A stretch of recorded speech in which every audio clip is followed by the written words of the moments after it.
pays à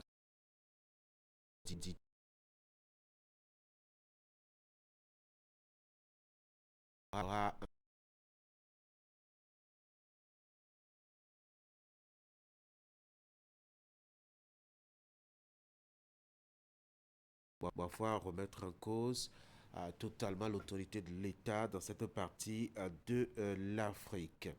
Je rappelle que nous sommes mardi et quand on est mardi sur Actu Matin, c'est rendez-vous avec Santé. Esther Tofa a prévu discuter avec Yasmine Issifou. Elle est épistémiologique. Avec elle, on va parler de la lutte contre la bilharziose. C'est une affection contre laquelle le Bénin s'engage dans une lutte véritable. Une vaste campagne a été initiée à ce propos. Les deux femmes passeront par ici nous dire ce qu'il en est dans le fond. Au-delà de tout ça, il y a les autres rubriques que vous connaissez, la revue de presse pour finir, et puis le bulletin d'information. Tout cela a commencé par la une des journaux. Bienvenue à tous.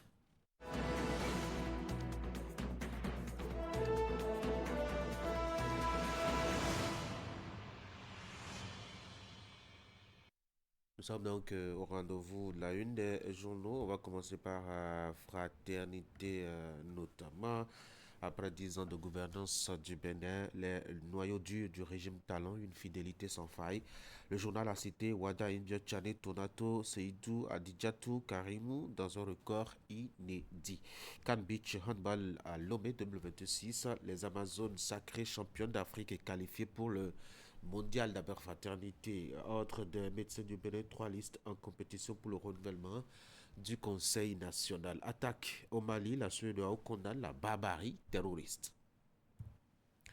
Le journal L'économiste pour continuer, Assemblée générale ordinaire, les ambitions du président Cotigan pour un secteur privé fort et résilient. Gaskiani Info, Coupe d'Afrique des Nations de Beach Handball, Lomé 2026, les Amazones triomphent et écrivent une légende de la grande récréation dimanche à Daitoto Beach pour célébrer la vie.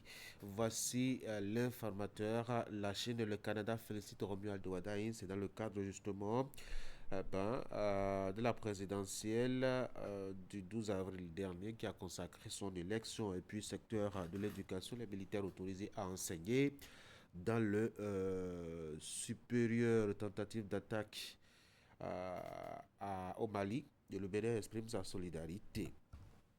Le matinal, attaque terroriste coordonnée au Mali, la tragédie de trop, qui révèle un peu la limite de l'AES. Et puis, femmes torturées à Épais, ce que risquent les auteurs.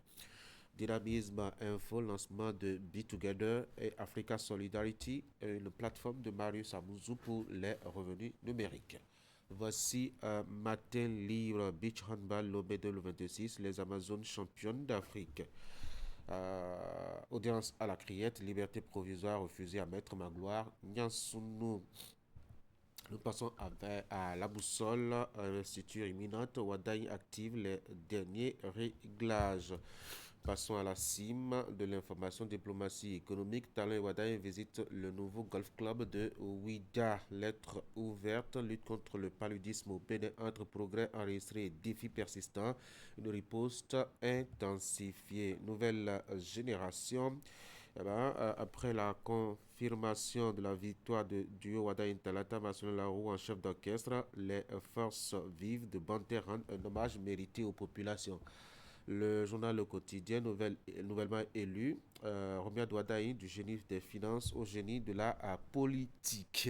Vote à 90% pour Wadaï lors du meeting de remerciement à Banté, Marcelin Larou, l'artisan d'une zone rouge devenue verte. Voilà donc ce qu'on peut retenir de la une des journaux ce matin. On va donc passer, mettons, à la deuxième lecture de Fraternité en attendant donc de passer, mettons, au bulletin de l'information. Nous savons que Fraternité s'est intéressé un peu à d'actualité politique. Après 10 ans de gouvernance du Bénin, les noyaux durs du régime Talon, une fidélité sans faille à Wadaï, des finances, Biochane du développement, Tonato du cadre de vie, Seydou de la sécurité, Adidjatou du travail, Karimou de l'enseignement primaire. Dans un record inédit, Can Beach Handball Lomé 2026, les Amazones sacrées championnes d'Afrique et qualifiées pour le mondial. Ordre des médecins du Bénin, 3 listes en compétition pour le renouvellement du Conseil national. Et puis attaque au Mali, la CEDEAO condamne la barbarie terroriste. Voilà ce qu'on peut retenir de la une des journaux ce matin. Je vous propose qu'on passe au titre du bulletin d'information. Meeting de remerciement et de gratitude de Marcelin Lauro aux populations de Bantais. C'est un service après-vente du cadre de l'administration douanière à l'égard de ses parents. Massivement sorti pour porter Romuald Wadaï à la Marina. D'autres cadres et élus se réjouissent aussi du score historique de la commune à ce scrutin. Eh bien, on parle dans le bulletin de l'information. Et puis, campagne tolérance zéro au travail des enfants dans le secteur à forte prévalence. Les secteurs dans le Koufo sont des marchés et des carrières artisanale. L'opération de lutte démarre notamment dans le département de Koulikamai par une sensibilisation des élus et autres leaders d'opinion pour le compte de cette deuxième édition. Voilà donc ce qu'on peut retenir. Hein. La une, des titres du bulletin de l'information. La présentatrice est déjà là. Le temps pour moi de la saluer et de recevoir mon invité au téléphone. Florence Bossa, bonjour. Bonjour à vous Tanguy, bonjour à Vous tous. me donnez une dizaine de minutes pour moi. Le temps donc de discuter au téléphone avec le docteur Elias Sinadououirou. Il est sociologue du développement. Avec lui, on va aborder un peu les questions liées à la présidentielle. Voici mon invité au téléphone ce matin.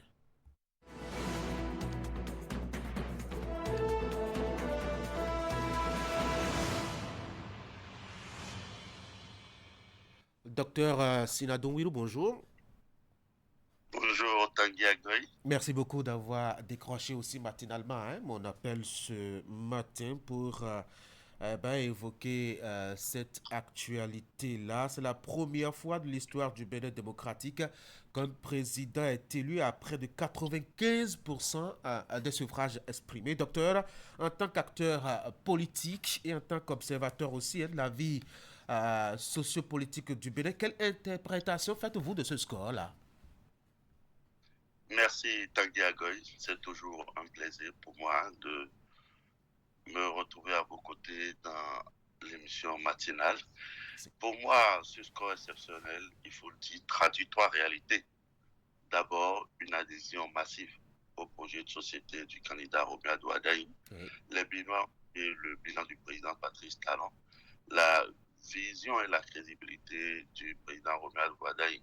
Ce n'est pas seulement un vote de sympathie à mon avis, Ok. c'est un vote de confiance pour continuer les réformes engagées, Oui. notamment sur la bonne gouvernance, la stabilité macroéconomique, l'investissement et aussi on peut parler des infrastructures. Oui. Mais attention, cela traduit également une attente très forte.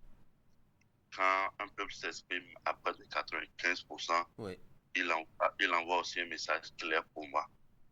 Nous vous faisons confiance, mais nous attendons des résultats encore plus visibles dans notre quotidien, dans nos ménages, dans nos champs. On peut dire que ce n'est pas un chèque à blanc qui est donné au président Romuald Wadaï. Oui. C'est un contrat renouvelé, peut-être avec plus d'exigence. C'est ça. Oui, troisièmement, Oui. on peut dire que c'est le signal de la maturité de notre démocratie. Vous pouvez voir, le débat n'a pas tourné autour de la division. Oui. Mais pendant les campagnes, on a vu que le débat a tourné autour de la capacité du candidat à garantir la continuité, à garantir la stabilité. C'est ça. Je peux dire que le Bénin fait le choix de la stabilité dans un contexte marqué par beaucoup d'incertitudes, aussi bien au plan politique, au plan sécuritaire. C'est ça. On va dire donc que ce score, c'est la réponse à ceux qui doutaient de la solidité de notre démocratie. C'est ça. Et de notre sens de responsabilité collective. Okay. Voilà ce que je peux M. Tanguy Agoy. Mais le moins qu'on puisse dire, docteur, c'est quand même une évidence hein, que les populations, en tout cas celles qui sont allées voter, ont validé une continuité. Quelle devrait être justement, mettons, dans les prochains mois et les prochaines années, l'élément continuité à mettre en exergue? Oui, la continuité ne doit pas être comprise comme si on refait exactement la même chose. Ok. Pour moi, elle va se traduire par la continuité dans la méthode, c'est-à-dire la rigueur dans la gestion des finances publiques, la discipline dans la mise en œuvre des projets, la lutte contre la corruption, la continuité dans les priorités, c'est-à-dire l'emploi des jeunes, Oui. la transformation de notre économie, c'est-à-dire l'agriculture, l'industrialisation, les services sociaux de base, l'accès à la santé, à l'éducation, à l'eau et l'énergie. Mais surtout continuité avec correction. Ok. C'est-à-dire, le candidat l'a déjà dit, capitaliser sur ce qui a bien fonctionné, corriger ce qui a moins bien fonctionné, écouter davantage les populations, écouter les territoires, écouter les organisations à la base. Donc, la continuité, c'est la même vision, mais avec plus de proximité. Il l'a dit dans son projet de société, avec plus d'inclusion et plus de résultats visibles pouvant impliquer le Béninois lambda, celui du village, celui du coin le plus reculé du pays. C'est ça. Vous êtes sociologue du développement. Dans le projet de société du candidat, il est envisagé un développement régionalisé du Bénin. Vous êtes d'une commune qui est dans le Borgou. Comment est-ce que vous voyez cela se faire dans ce département? Bon, le développement régionalisé, c'est reconnaître que chaque région a ses spécificités et qu'on ne peut pas appliquer exactement le même modèle partout. C'est ça. Pour le Borgou, que je connais bien, je vois 4 leviers principaux. L'agriculture, Oui. l'agriculture culturée autour des filières fortes comme le coton, le maïs, le soja, Oui. l'igname, la patate, l'élevage. Bien sûr, cette fois-ci avec de la transformation locale, des unités de décortiquage, des huileries, la production d'aliments pour le bétail, des méthodes de conservation de notre wangashi et de conditionnement, par exemple. Je pense également à la valorisation du positionnement géographique de cette zone du Bénin. Vous pouvez voir le Borgou comme une zone stratégique de transit avec le Nigeria, avec le Niger et avec le Burkina. Donc, on pourra y faire par exemple du développement du pôle logistique, Oui. des aires de service, construire des marchés modernes au niveau de ces 3 frontières. Il y aura également l'amélioration des routes pour écouler les différents produits cités tantôt, des pistes rurales, des infrastructures de transport. Attention, il ne faut pas oublier le capital humain, dont le renforcement des centres de formation agricole et technique pour accompagner cette transformation au niveau agricole, au niveau de l'élevage. Faire de l'appui à l'entrepreneuriat, le candidat en a beaucoup parlé pendant sa campagne, oui, notamment à l'endroit des jeunes et des femmes. Et aussi des programmes spécifiques pour l'alphabétisation fonctionnelle en milieu rural, parce que c'est une zone fortement rurale où la question de l'alphabétisation se pose encore. Donc, il faudra avoir des programmes d'alphabétisation fonctionnelle. Je parlerai également de la gouvernance locale. C'est ça. Oui, ce serait bien de donner plus de moyens, de capacités de planification aux communes. C'est ça. Impliquer les rois, impliquer les chefs traditionnels, les organisations socio-culturelles dans la définition des priorités. Donc, alors, pour moi, le développement du Borgou, c'est un Borgou qui assume ses atouts agricoles, ses atouts culturels, sa position géostratégique en bénéficiaire, bien sûr, d'investissements bien adaptés. Alors, vous qui avez un sang princier, vous qui êtes d'une lignée, mettons, de prince, moi je m'attendais surtout à ce que vous insistiez sur le volet culturel et touristique, fort important pour le régime qui s'en va mourir, le régime de Patrice Talon. Je ne vous ai pas trop vu insister là-dessus. Pourtant, Niki regorge de beaucoup de potentialités. Bien sûr, le Borgou, relativement et plus largement, et le Nord, possède des potentialités touristiques qui peuvent parfaitement servir de socle pour Oui, le développement de cette zone. Au niveau du volet touristique et culturel, on peut insister sur le patrimoine historique de Niki et des autres cités royales du département, insister sur les grandes manifestations culturelles comme la Gari, des festivals des, et les rites spécifiques. Le patrimoine culturel du Borgo est très apprécié dans le Bénin, dans la sous-région et même à l'international. C'est une zone où on a des forêts, des zones de chasse, donc propice à l'écotourisme. La régionalisation du développement, c'est également partie de ces réalités pour bâtir des plans de développement intégrés. oui, Par exemple, combiner l'agriculture, la transformation, les routes, la formation, le tourisme culturel autour d'un même territoire. Je crois que ça offre beaucoup de potentialités. Niki est une grande ville, Niki est un symbole historique.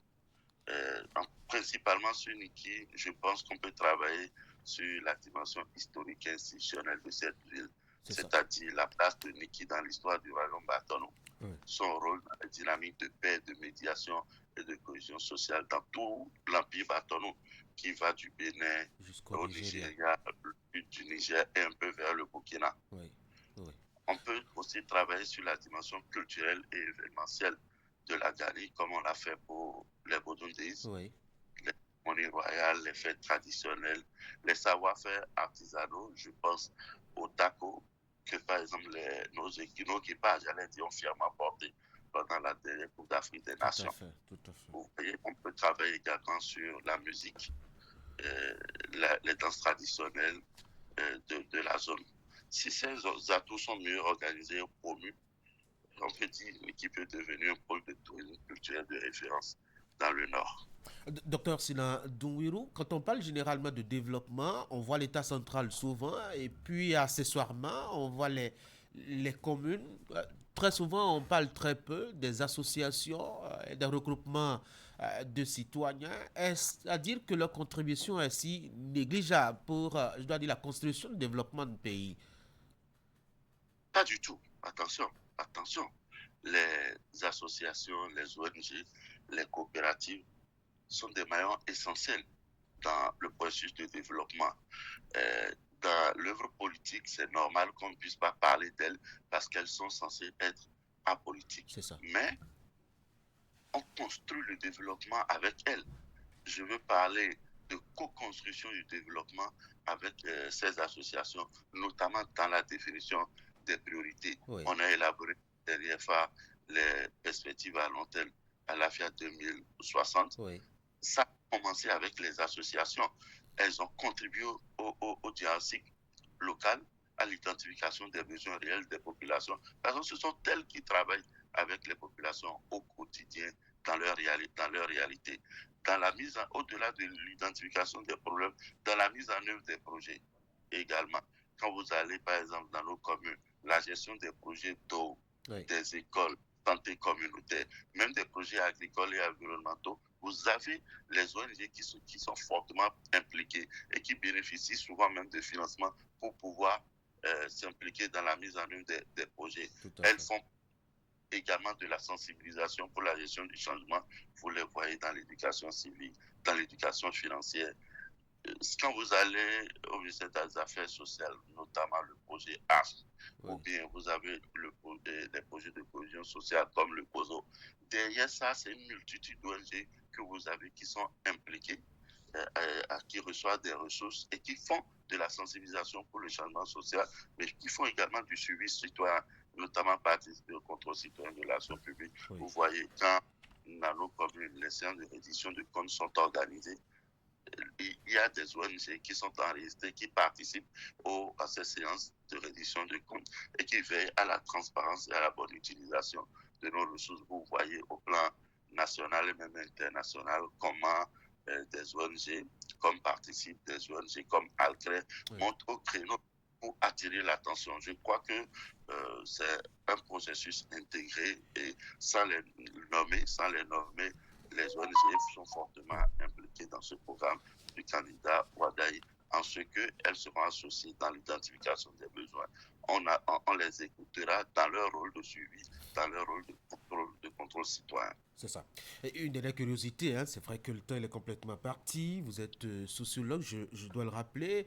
Dans sa tournée pour conquérir le cœur des Béninois, le candidat Ouaddaï a projeté une idée concernant les agriculteurs, travailler à leur faire avoir une retraite. Vous êtes sociologue, j'insiste là-dessus. Quand on sait que ces populations sont généralement inscrites dans une idéologie ou une logique d'immédiateté du gain, est-ce que cette affaire de retraite pourrait prospérer? Bien sûr, Tanguy Agoy, les agriculteurs sont souvent dans l'immédiateté parce que leurs revenus sont précaires, Oui, mais ils ne sont pas en insécurité pour demain. L'idée de retraite peut être acceptée si elle est expliquée simplement, ok. adaptée à leur réalité, avec de petites cotisations flexibles, souvent via les coopératives qu'elles connaissent bien, parce que les coopératives les assistent dans leur travail agricole. Et surtout, garder cela de façon transparente. Oui. La transparence à ce niveau est très importante. En réalité, ce que les agriculteurs demandent, ce n'est pas de beaux discours, c'est une preuve qu'on peut leur garantir une vieillesse digne. Et je crois que c'est sur cela que le candidat Robert Ouaddaï est en train d'insister à leur niveau. C'est ça. Docteur Elias Nadouilou, merci beaucoup d'avoir été en ligne. C'est moi. Très bonne journée à vous. Merci, pareil à vous. Merci. Retour à Cotonou, je vais vous proposer qu'on fasse la transition. Le temps pour nous d'ouvrir le bulletin de l'information. Voici le bulletin.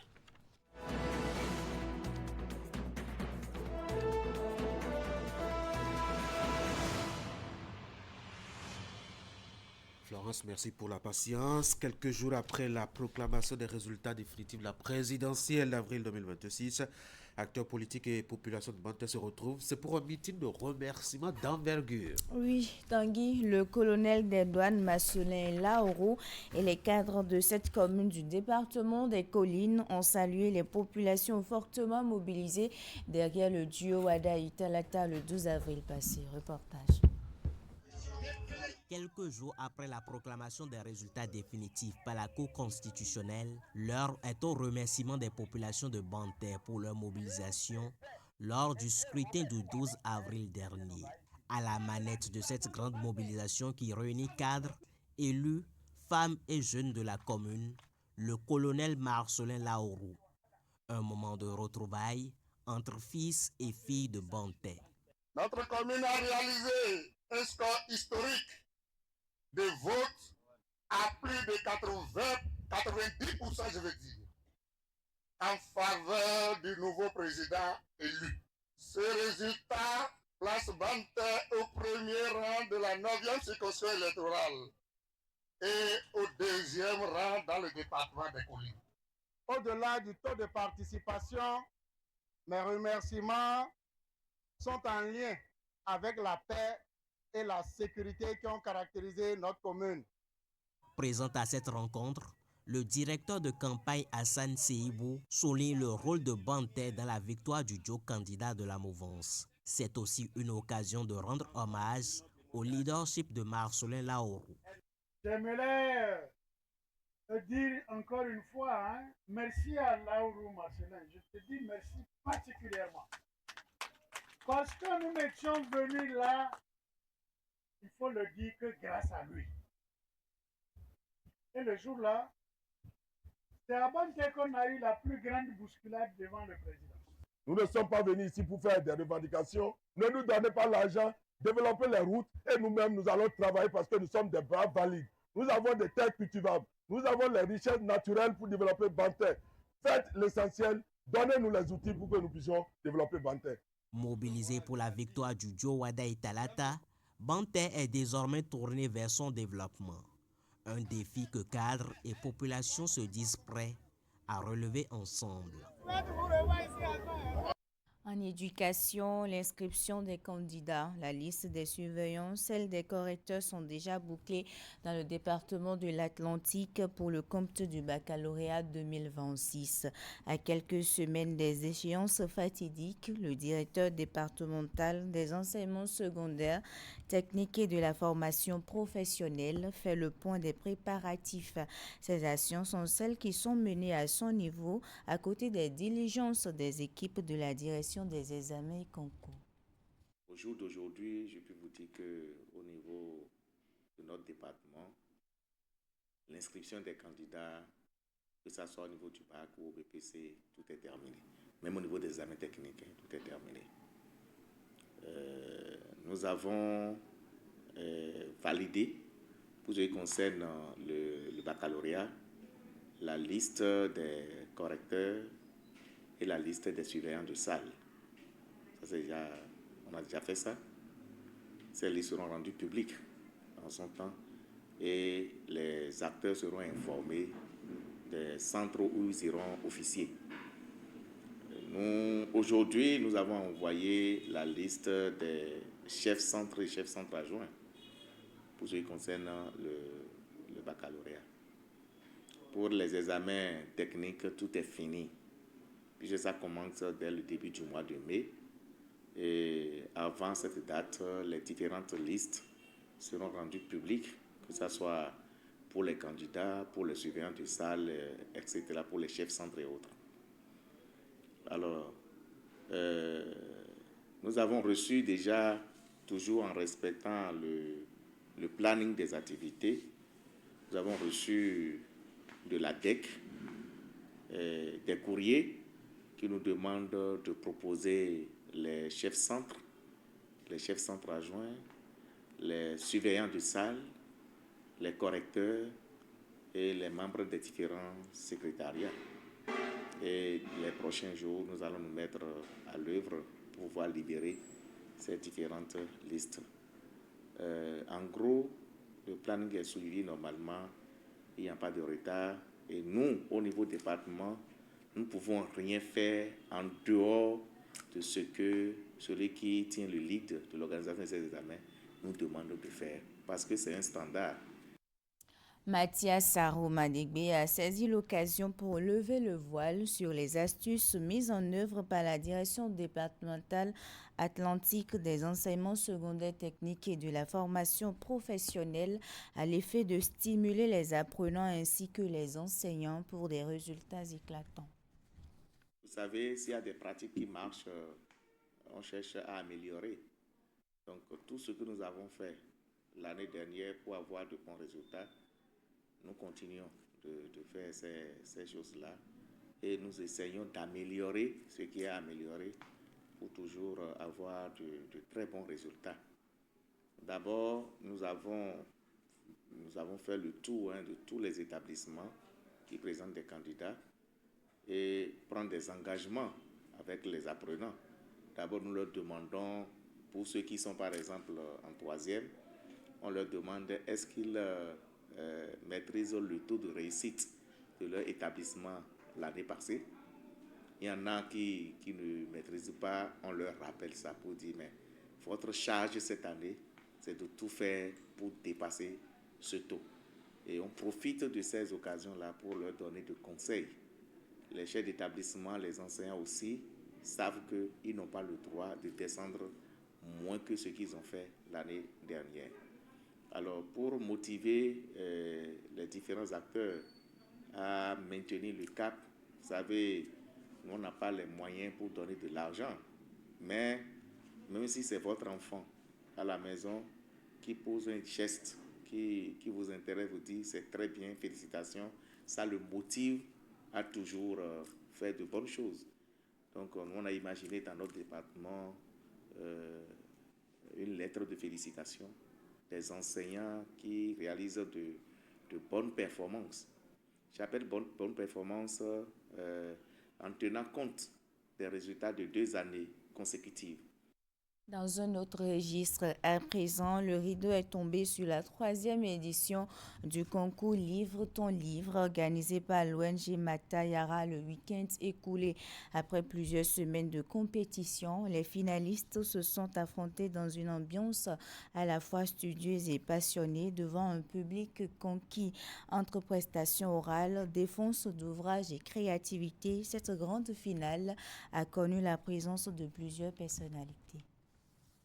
11 finalistes sont affrontés sur le podium à l'exercice oral à cette soirée qui marque la phase finale du concours Livre ton livre. Sur la base d'une thématique assez particulière, choisie de vivre avortement et liberté reproductrice à l'épreuve des croyances et traditions. Pour comprendre véritablement ce que vivent les femmes, pour comprendre ce que disent les lois et ce que la société accepte ou refuse parfois encore de regarder.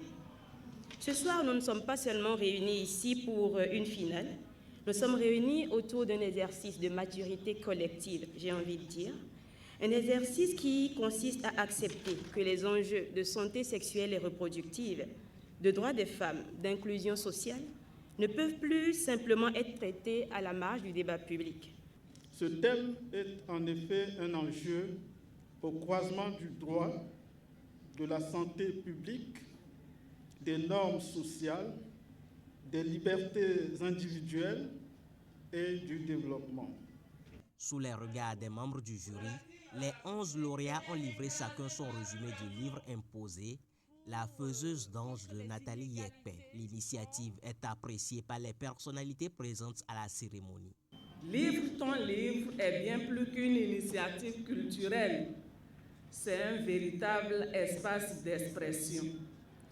Un levier d'émancipation et un puissant outil de valorisation du potentiel intellectuel de notre jeunesse, celle qui prend sa véritable place au sein de la société.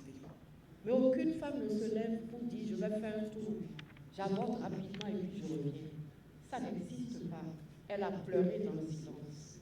Elle s'est posé 1001 questions. Elle s'est préparée à la mort.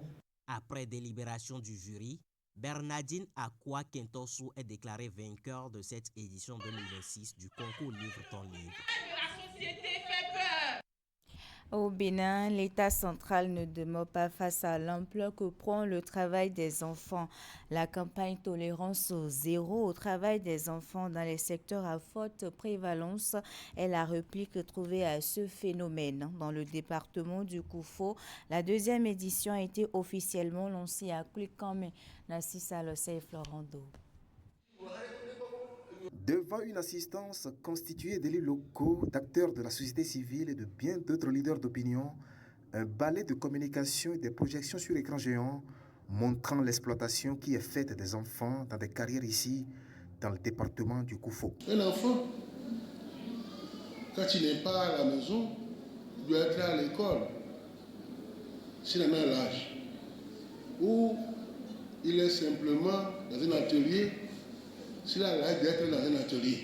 Mais un enfant seul qui se balade dans un marché, qui va dans une carrière pour se faire de l'argent. Donc nous avons des raisons sérieuses de nous battre. Se battre contre ces déviances comportementales des commerçants et autres promoteurs véreux, c'est le fondement de cette campagne Tolérance zéro au travail des enfants qui a sa 2e édition cette année. Il nous appartient, nous, acteurs de la protection, de développer un nouveau paradigme, de nouvelles méthodes de travail, de définir des objectifs et des critères, les réaliser et les évaluer. C'est dans la satisfaction de ces exigences que nous donnerons souffle et vie aux enfants du département du Koufo.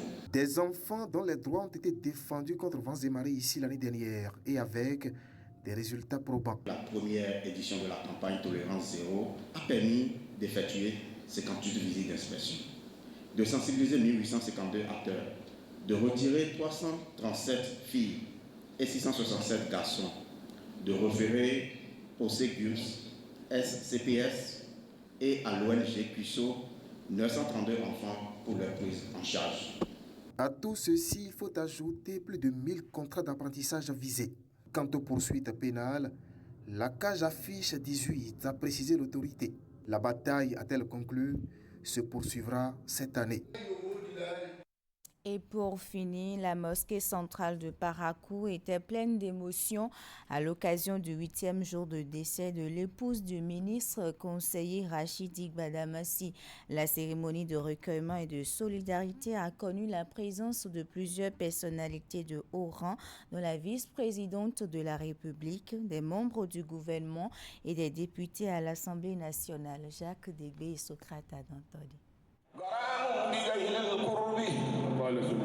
Famille, proches, autorités politico-administratives et leaders religieux, tous sont venus rendre un dernier hommage à Asia Faria Lazaourou Barret, décédé 8 jours plus tôt, des suites d'une courte maladie. Récitation de versets coraniques, prières et invocations divines, mais ce fut aussi l'occasion de témoigner sur les qualités exceptionnelles et les valeurs de la défunte. Elle a été pour un rendez-vous tellement politique, car on est plutôt bien ces dernières années, et notamment les dernières élections, les élections générales, les élections présidentielles, où elle a été une motrice pour la victoire. On se dit, pourquoi maintenant? Une femme humble, battante et qui sait reconnaître la valeur de l'humain. Toutes les personnes présentes à cette cérémonie saluent la mémoire de Asia Faria Lazaourou Barret. Cela témoigne de la grandeur de l'âme qui est disparue. La grande dame, l'Amazone, l'épouse de notre boss, de notre honorable conseiller, ministre conseiller Rachidi Gbadamassi. Vraiment, c'est une grande perte pour nous. Tout âme de la mort, mais la disparition de notre sœur Faria Ouroubaré nous a attristés. Représentant de la famille de la disparue, Mohamed Barret, vice-président de la haute autorité de l'audiovisuel et de la communication, salue l'attachement affectif à leur égard. Votre présence nous renforce dans notre force de supporter la douleur que le Seigneur a voulu nous infliger. Nous savons que les prières qui vont faire pour Aïda selon les principales de puissance qui a voulu Cette cérémonie de 8e jour, marquée par des prières et des témoignages poignants, illustre le lien de solidarité et de compassion suscité par cette disparition à Parakou et bien au-delà. Eh bien, Tanguy, c'est la fin de ce bulletin d'information. Merci, Florence. Très bonne journée à vous. Mesdames et messieurs, voici les informations sportives.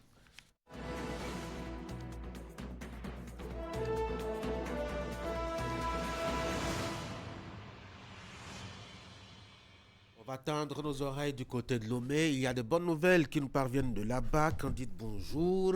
Oui, bonjour. L'équipe nationale féminine de beach handball est championne d'Afrique. Les Amazones handballeuses l'ont fait et assurent bien entendu leur présence au championnat du monde de la discipline qui pointe à l'horizon et qui va se dérouler notamment en Croatie du 23 au 28 juin prochain. La bataille a été rude, le chemin a été périlleux et au bout d'un tournoi laborieux, elles sortent avec le sourire aux lèvres dans une finale renversante d'ailleurs.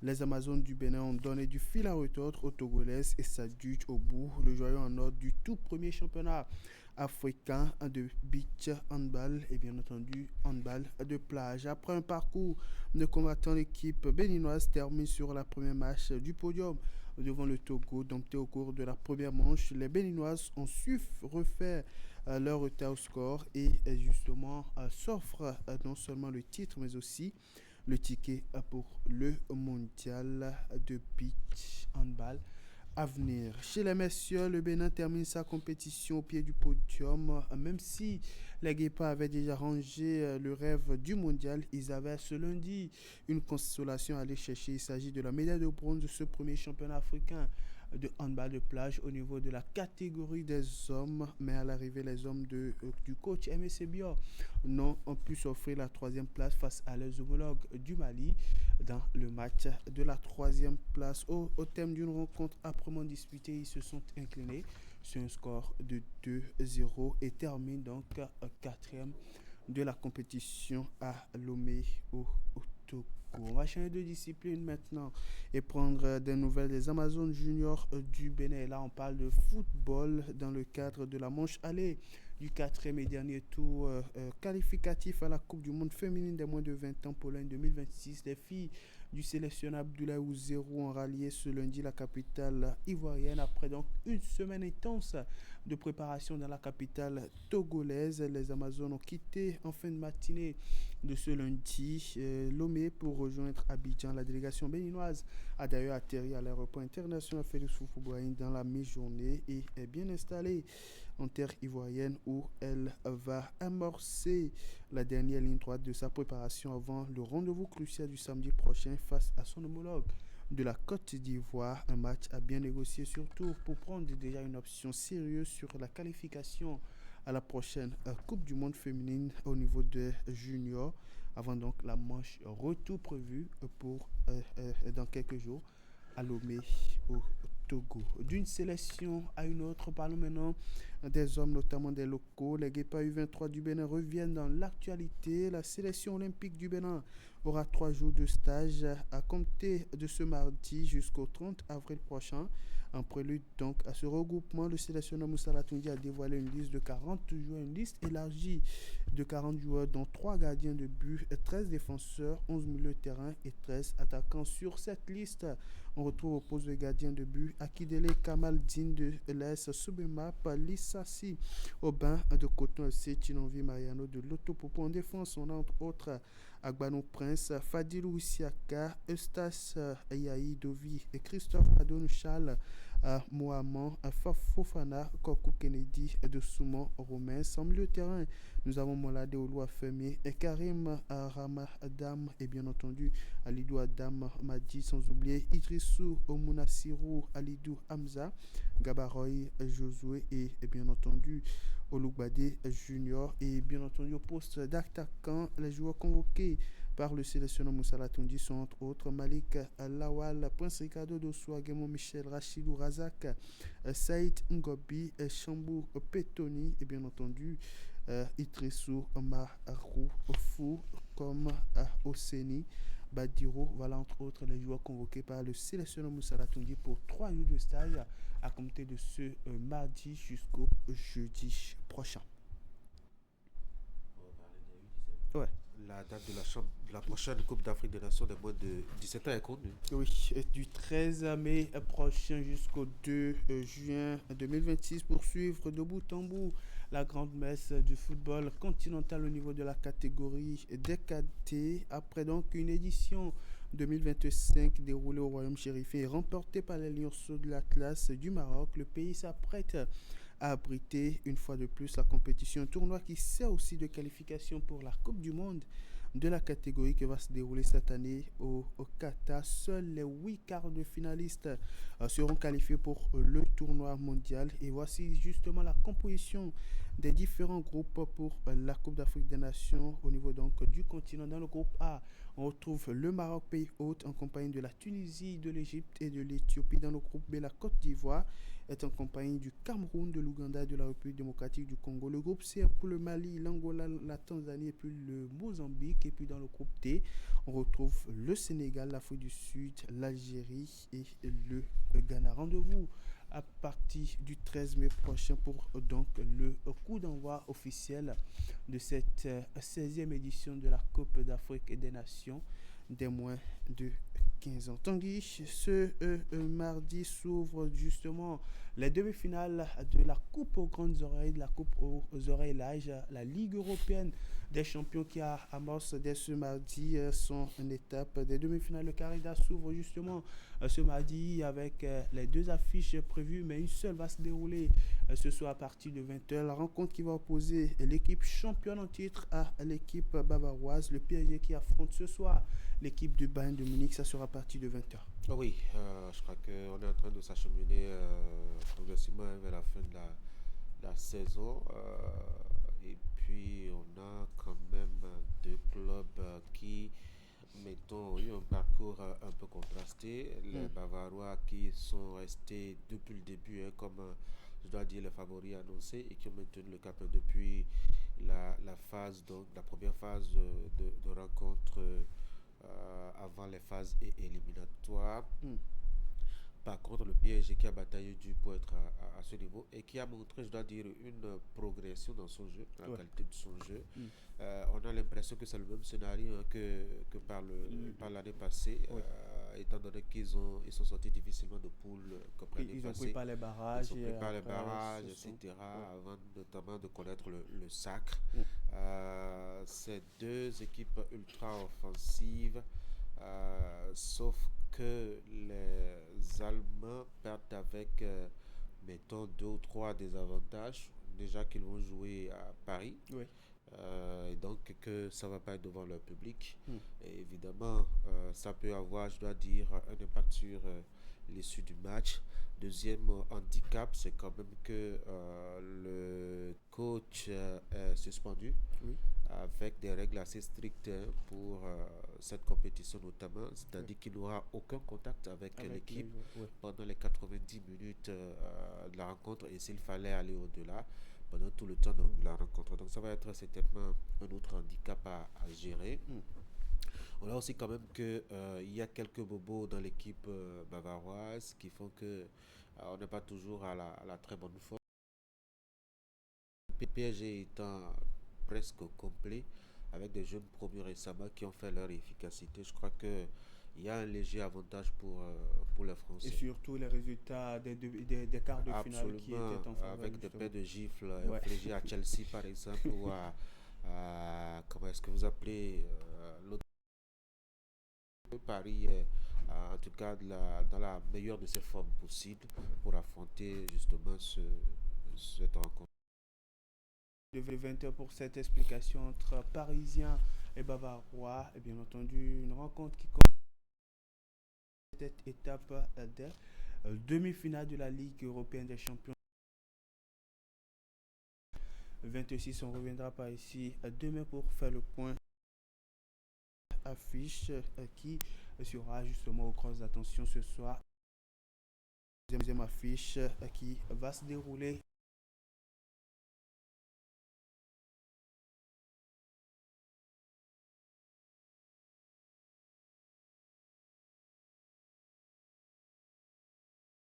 Il s'agit de la première étape. Être à parcourir ce mardi pour les coureurs de Zanyonando de ce 21e Tour cycliste international.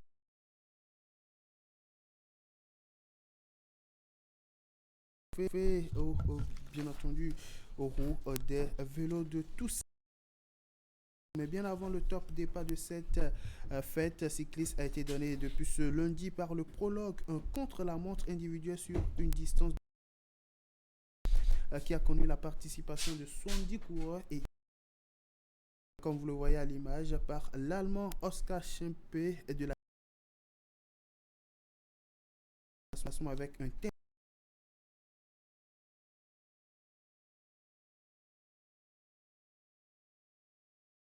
maillot jaune avant le top départ de la première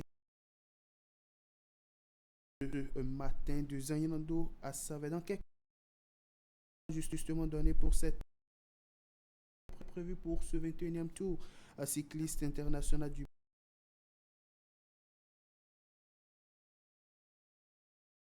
26 km à parcourir pour les coureurs et 21e édition du Tour du le point étape et nous pencher sur la deuxième étape au cours de la journée de ce mercredi. Je reste et en marge à cette compétition qui traîne au Bénin plusieurs pays d'Afrique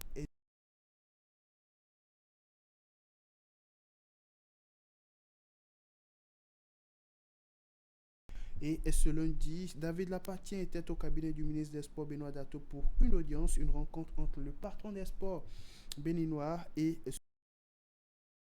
du cyclisme béninois qui a été une occasion d'échange sur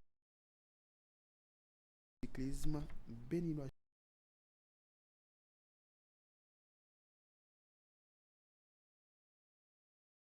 Alors avec d'abord une rencontre de courtoisie, bien sûr, mais aussi une rencontre qui nous permettait d'aborder le soutien auprès de la fédération.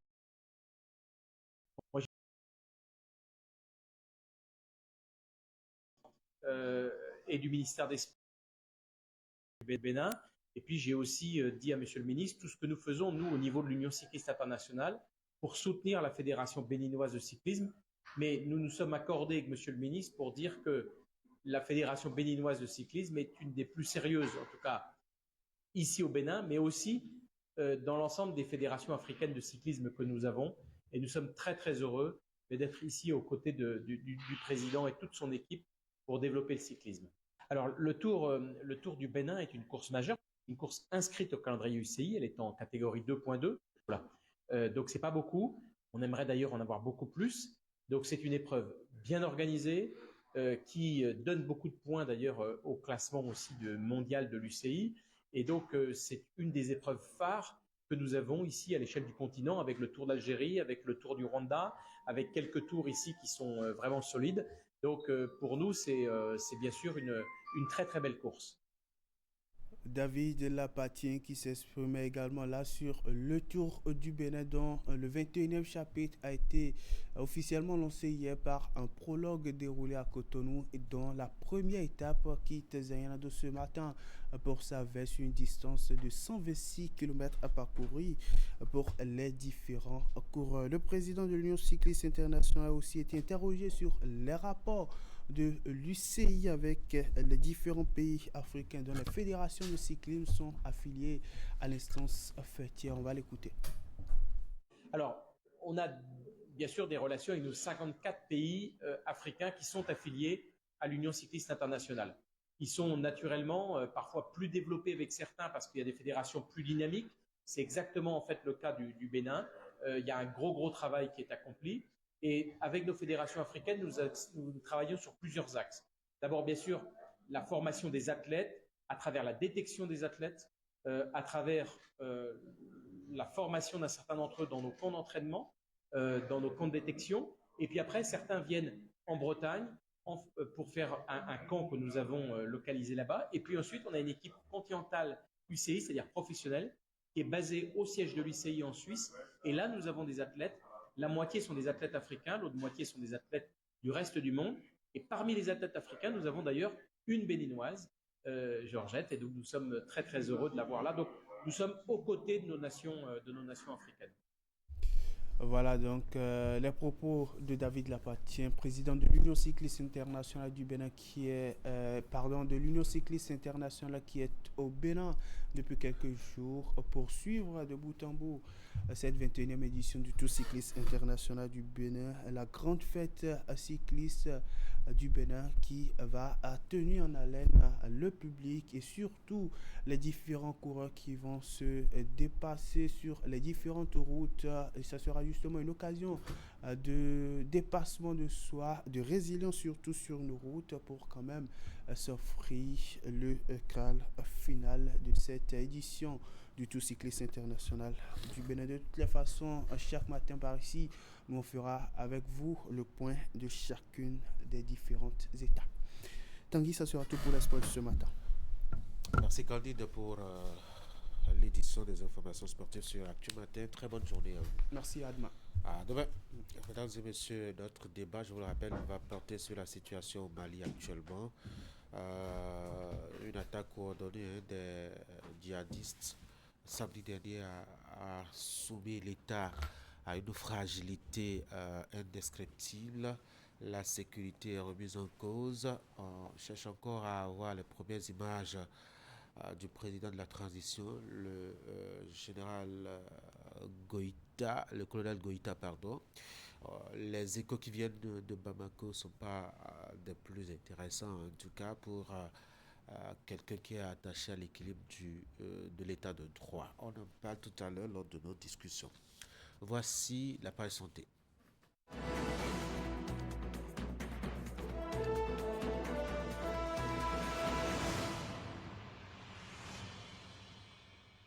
Esther Tofa, bonjour. Bonjour Tanguy. On va s'intéresser un peu aujourd'hui à une affection contre laquelle le ministère de la Santé se mobilise. C'est à travers notamment le programme national de lutte contre les maladies transmissibles. Depuis, mettons hier, une vaste campagne de traitement de la bilharziose a été lancée. C'est une campagne prévue pour durer 3 jours et qui se déroule, vous le dites si bien, dans 11 départements du Bénin. Vous en parlez donc avec votre invité ce matin, c'est Dr Yasmina Issoufou. Dr Issoufou, bonjour. Bonjour Tanguy.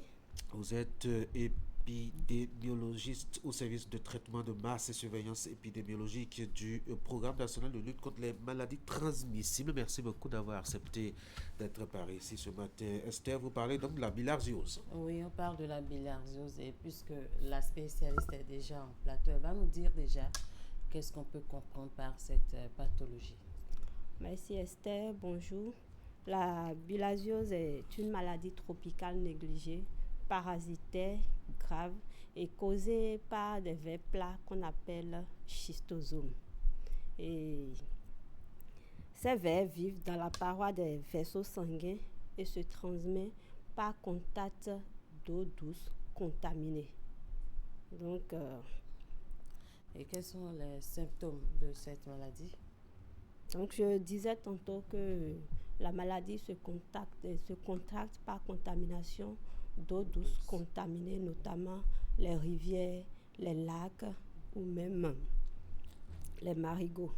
Les symptômes de cette maladie se résument en quelques points, notamment les démangeaisons ou les irritations, la présence du sang dans les urines ou les selles. Il y a des fatigues chroniques que la personne ressent par moment et aussi des douleurs abdominales. Et la particularité de cette affection, c'est que quand les enfants sont touchés, ça peut entraîner un retard de croissance chez l'enfant. Et ce qui est plus inquiétant, c'est qu'il peut y avoir des personnes qui sont contaminées, mais qui ne développent pas des symptômes tout de suite. Alors pourquoi une campagne de lutte contre cette maladie? Donc, il est quand même essentiel de traiter les gens. C'est une maladie qui est évitable, qui est traitable, mais qui continue de toucher beaucoup de personnes, surtout les enfants. Et donc, sans traitement, elle peut causer des complications graves, notamment l'infertilité, le cancer de la vessie. Donc, l'objectif de ce traitement est vraiment de contribuer à l'élimination de cette affection dans notre pays d'ici 2030. La tranche d'âge qui est prise en compte? La tranche d'âge qui est prise en compte dans le cadre de cette campagne, c'est les enfants d'âge scolaire, qu'ils soient inscrits à l'école ou non, et âgés de 5 à 14 ans. Donc la campagne va se dérouler au niveau des écoles.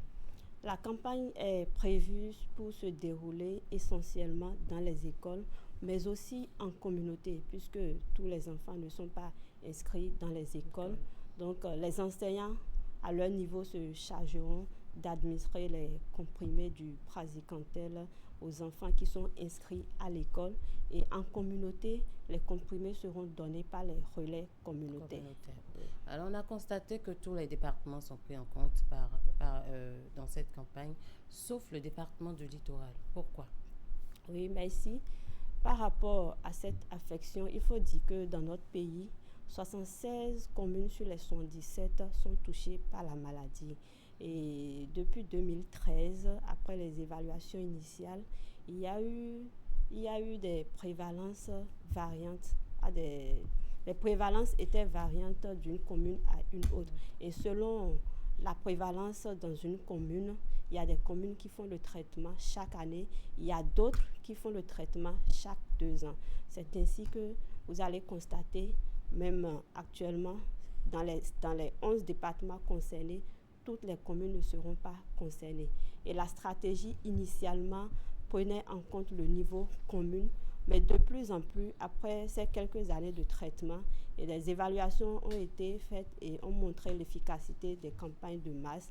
Donc, on a vu dans les communes que les prévalences ont considérablement diminué. Donc, nous sommes passés de la stratégie communale à la stratégie arrondissement. Donc, de plus en plus, les traitements de masse contre la bilharziose cible les arrondissements pour vraiment toucher les enfants qui ne reçoivent pas les comprimés de praziquantel.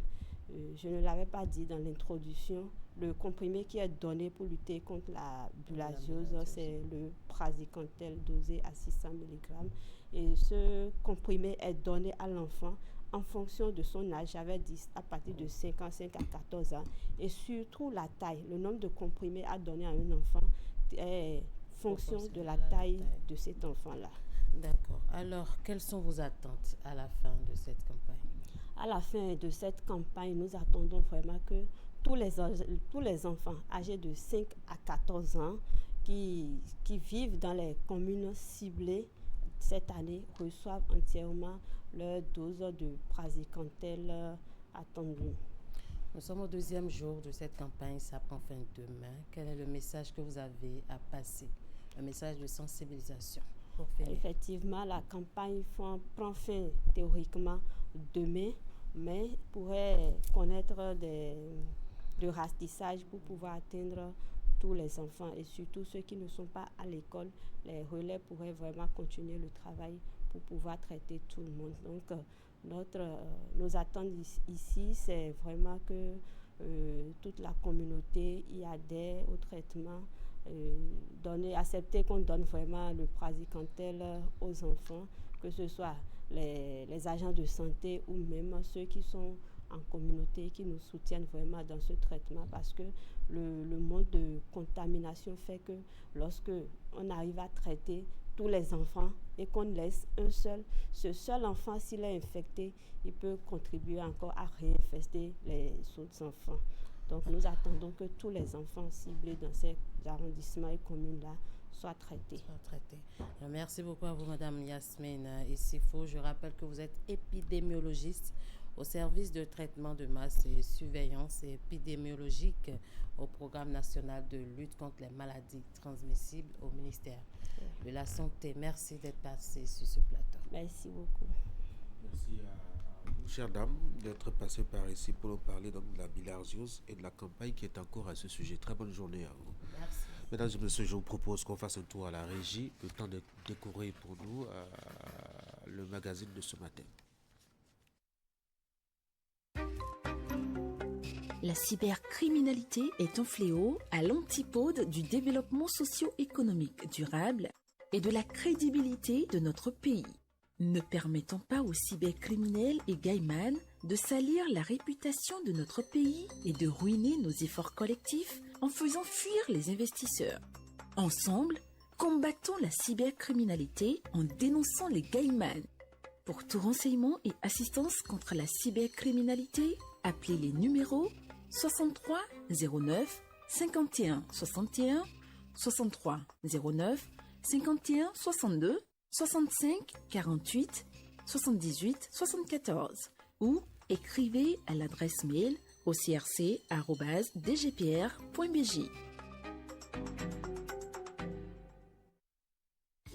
Grâce au microcrédit à l'AFIA, Mariam a fait grandir son commerce.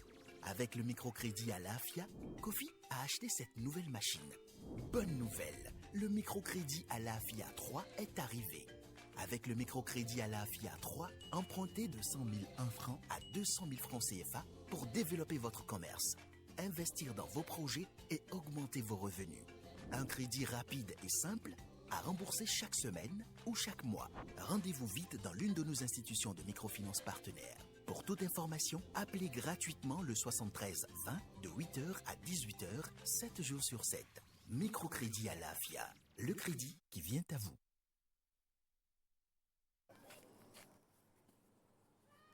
Noélie vient pour sa corvée d'eau des fins d'après-midi, à la sortie de ses cours de 3e en cette année 2023.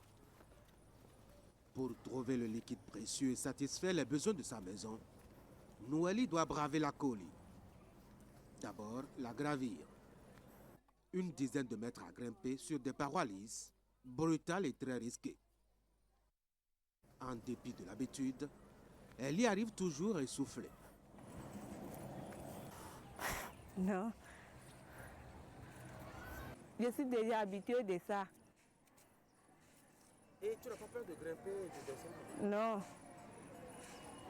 on grimpe ça toujours, ça devient notre habitude.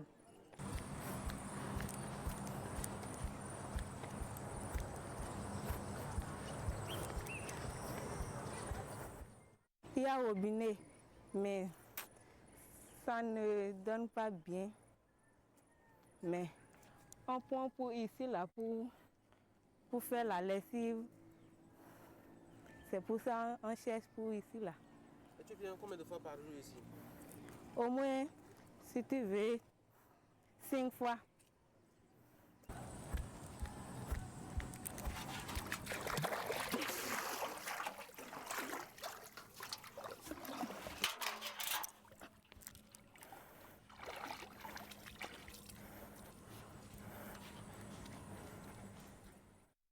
Et je viens seule, moi.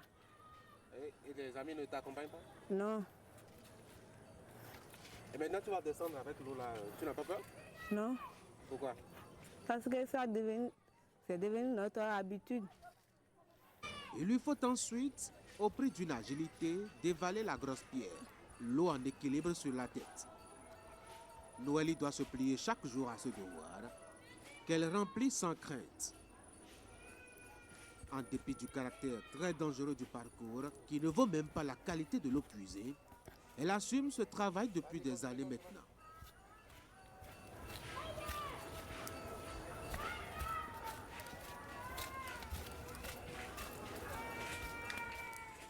Si Noélie vient chercher de l'eau ici, ce n'est pas seulement pour les besoins domestiques. Elle sait que le cours d'eau abrite, selon les anciens, un Dieu qui y dort depuis des siècles et qu'il faut savoir célébrer avant tout prélèvement.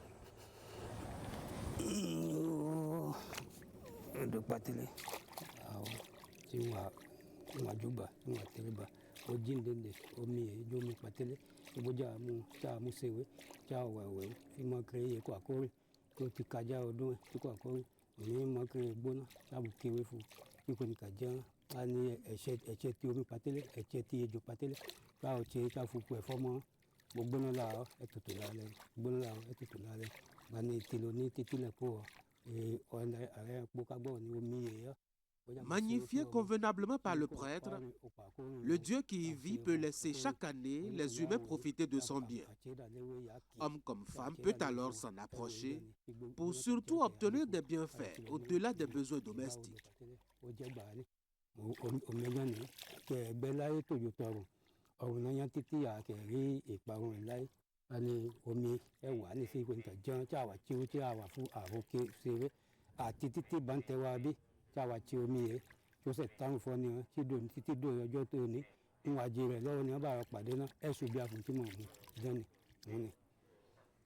N'importe quel médicament qu'on va préparer avec l'eau, si tu prends l'eau là pour mettre sur ça, tu as la santé quand même.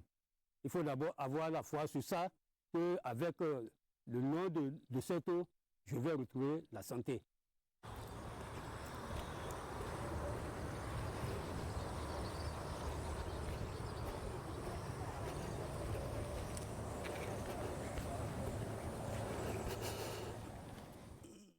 Oui, l'eau là, si tu crois à ça, ça guérit beaucoup de maladies. Si tu as la foi, ça guérit beaucoup de maladies. Ça nous sert. Et comment vous allez faire? Vous allez garder ça dans la chambre? Comment vous allez... Oui, on peut garder ça dans la chambre. Par exemple, si quelqu'un est indisposé un peu, il prend un peu, s'il a la foi, ça guérit. Il guérit. Ça peut guérir n'importe quelle maladie? Oui, ça peut guérir n'importe quelle maladie. Il suffit d'avoir la foi. Ça ne fait même pas encore 2 mois. Quelqu'un est parti et qui est malade, elle a dit d'aller trouver l'eau de montagne. Il a quitté Bantel, ça fait presque dans les 60 kilos. Il est venu me trouver, je l'ai amené ici.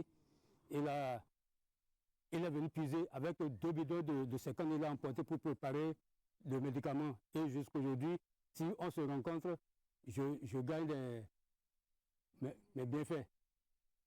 Et il y a des gens qui n'ont jamais vu cette eau et ils ne connaissent pas approximativement ce que ça fait. Ils entendent parler du village, mais ils n'ont jamais reçu comment le dire, les récits sur ce qui constitue ce que l'eau doit faire. Donc, s'ils sont venus pour voir effectivement l'eau dans le village.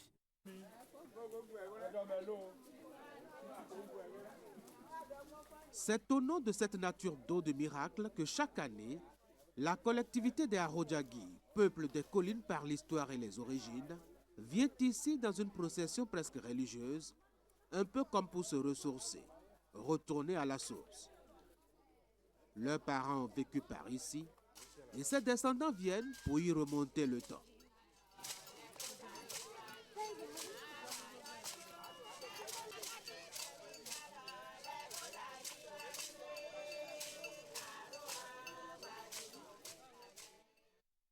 Après le Nigeria, l'immigration du Nigeria, c'est notre première chute. C'est ici qu'on s'est arrêté pour être à l'abri de la guerre tribale, sous le refuge des guerres tribales, la conquête coloniale. Puis ici, là, le fleuve là, ça s'appelle Patélé. Et puis on reste ici pour... Ça ne tarit pas. Donc, nos frères qui ne connaissent pas ici ont décidé de connaître ici.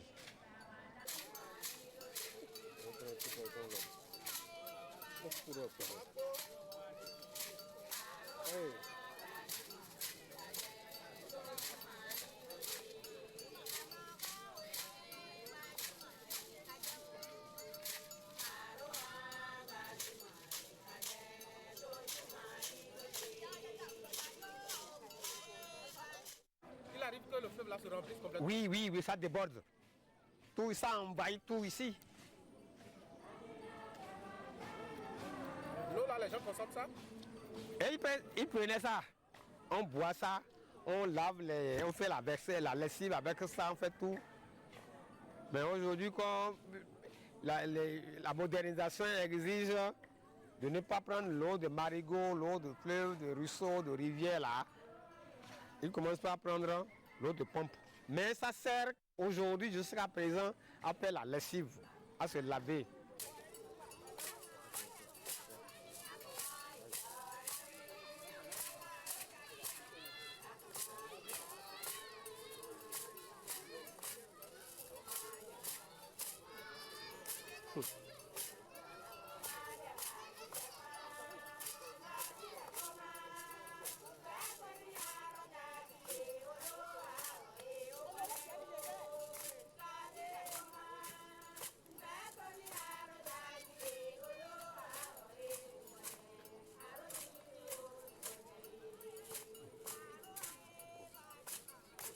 Vraiment, ça aide la population.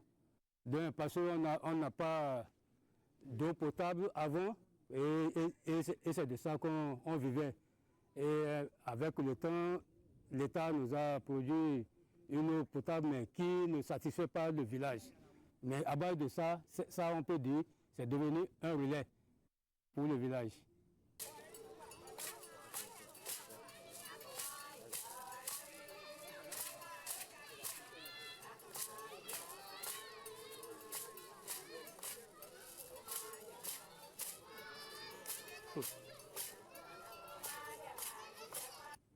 Il n'y a que des tortues. Pourquoi il y a des tortues dedans?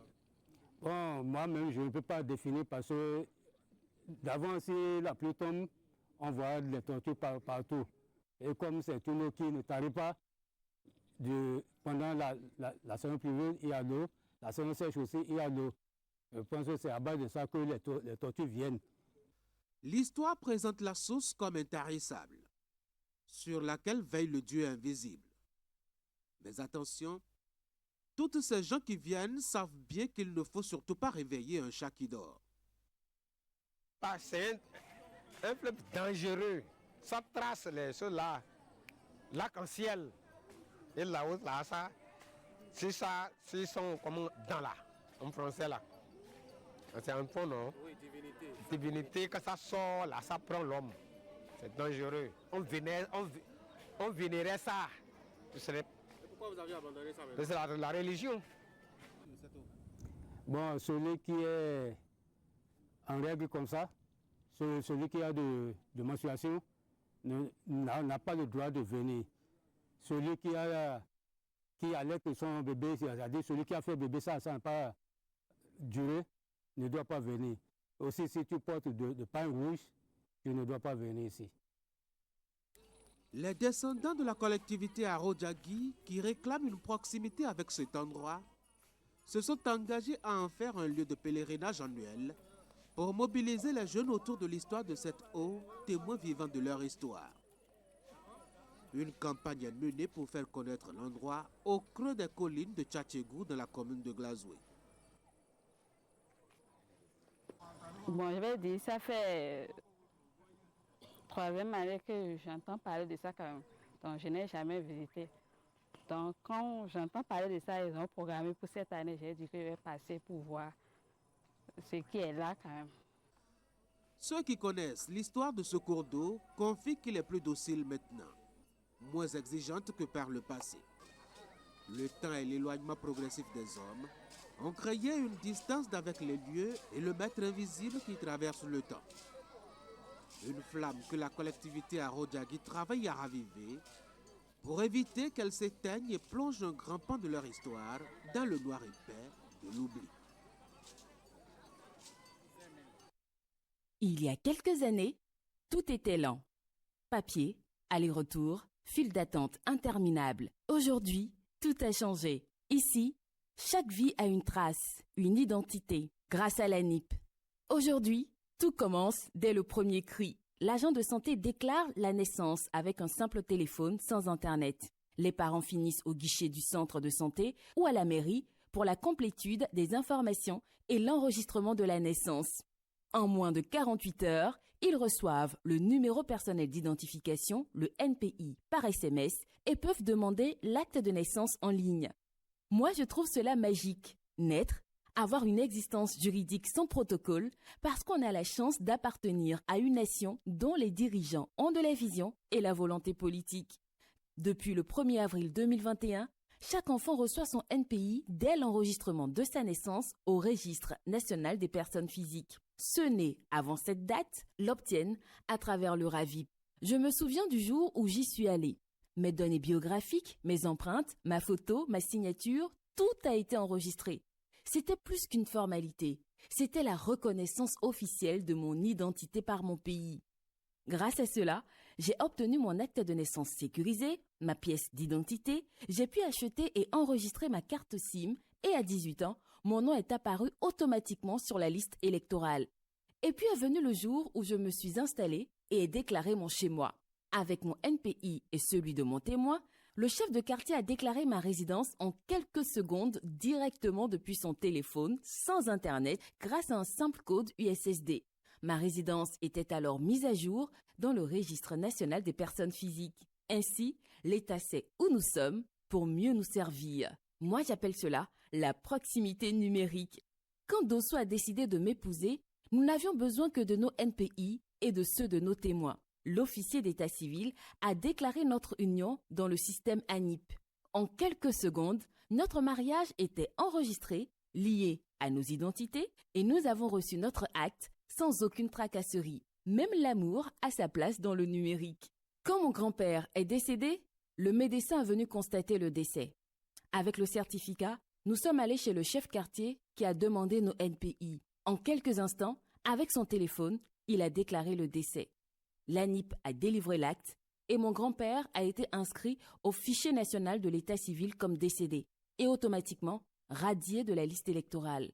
Les registres se mettent à jour en temps réel pour que chaque vie soit respectée et comptée. La vie continue et parfois la mémoire nous joue des tours. On oublie son NPI, pas de panique. Un simple code USSD, le site web de l'ANIP ou l'application anip.bj et tout revient en un clic. Parce qu'aujourd'hui, au Bénin, la technologie ne remplace pas l'humain, elle le relie. Et pour demander une carte d'identité, plus besoin de courir. Tout se fait en ligne, depuis chez soi. Et ce n'est pas tout. Les institutions se parlent désormais. La protection sociale, l'emploi, les transports, les impôts, la justice, les opérateurs mobiles, tout est lié, fluide, transparent. Parfois, je me dis que mon grand-père serait fier de voir son pays grandir et se moderniser. Derrière chaque numéro, il y a une vie, une appartenance, un espoir, l'ANIP bâtit le cadre de confiance qui unit les citoyens et ouvre les portes de l'éducation, de la santé, de la finance, de la citoyenneté et des services sociaux, tels que la protection de l'enfance, l'aide sociale et la microfinance. ANIP, l'identité qui accélère le développement du Bénin.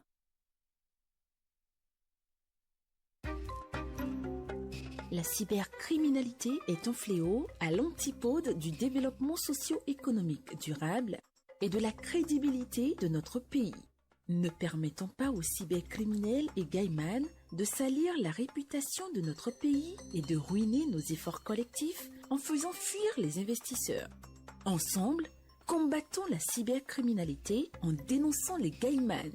Pour tout renseignement et assistance contre la cybercriminalité, appelez les numéros 63 09 51 61, 63 09 51 62, 65 48 78 74 ou écrivez à l'adresse mail ocrc@dgpr.bj. Grâce au microcrédit à l'AFIA, Mariam a fait grandir son commerce. Avec le microcrédit à l'AFIA, Kofi a acheté cette nouvelle machine. Bonne nouvelle, le microcrédit à l'AFIA 3 est arrivé. Avec le microcrédit à l'AFIA 3, empruntez de 100 001 francs à 200 000 francs CFA pour développer votre commerce, investir dans vos projets et augmenter vos revenus. Un crédit rapide et simple à rembourser chaque semaine ou chaque mois. Rendez-vous vite dans l'une de nos institutions de microfinance partenaires. Pour toute information, appelez gratuitement le 73 20 de 8h à 18h, 7 jours sur 7. Microcrédit à l'AFIA, le crédit qui vient à vous.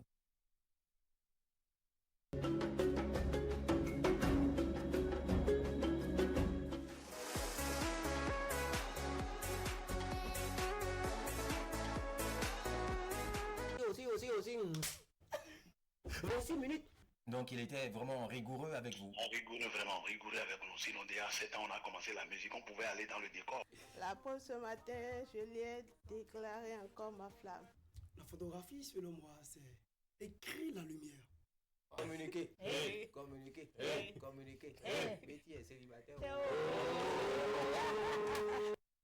Et surtout, me retrouver encore devant Aïcha Kone.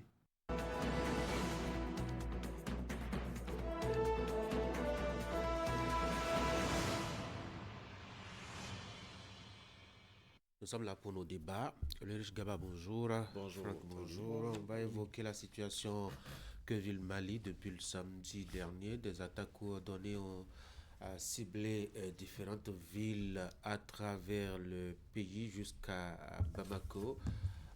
Depuis lors, le pays d'Assimi Goïta compte les morts, notamment dans le rang des djihadistes, mais aussi dans celui des militaires au pouvoir, notamment le ministre de la Défense qui a été assassiné, Sadio Kamara, qui, ma foi, a perdu la vie dans un attentat mettant son domicile.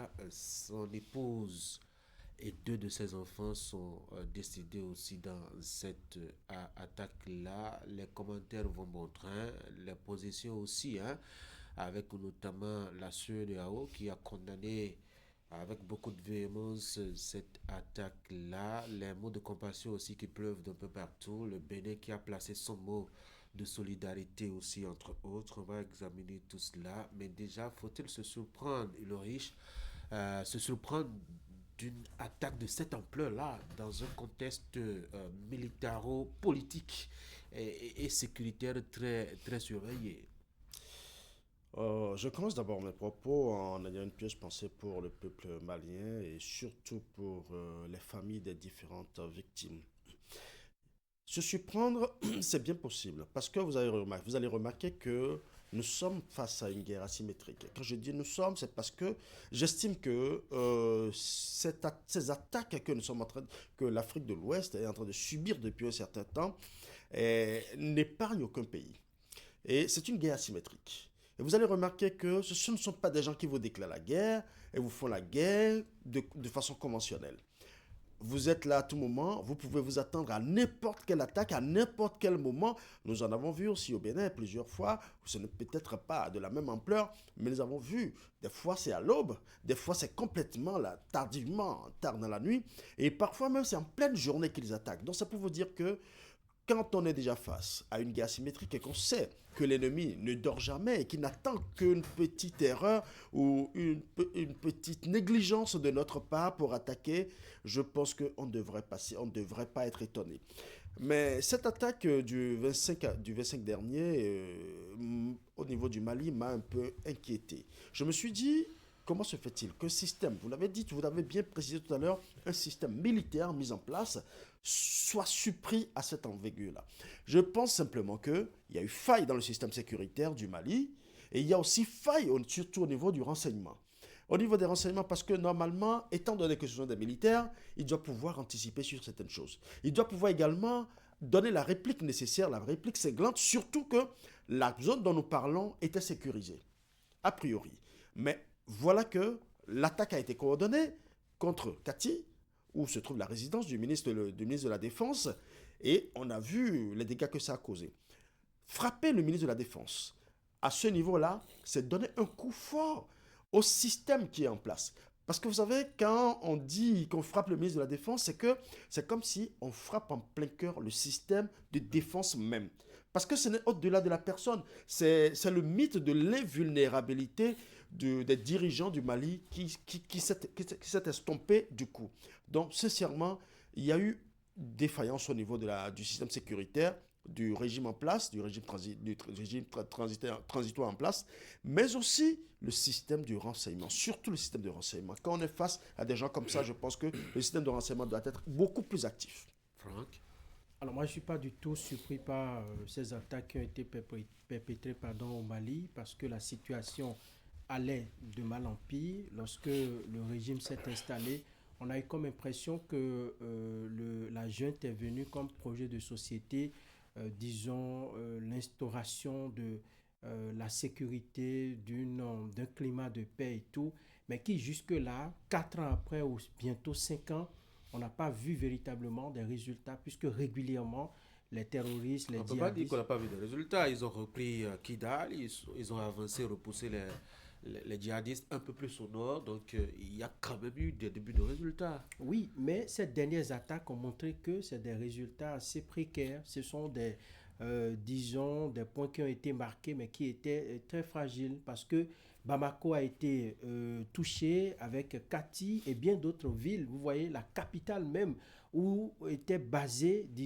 l'autorité de la transition, les militaires, la junte, où la ville qui était censée être plus protégée a été frappée. Donc cela, ça inquiète, ce qui veut dire que, la stabilité que le régime militaire a pu installer depuis son avènement à la tête du pays était très fragile, ne tenait qu'à un seul fil.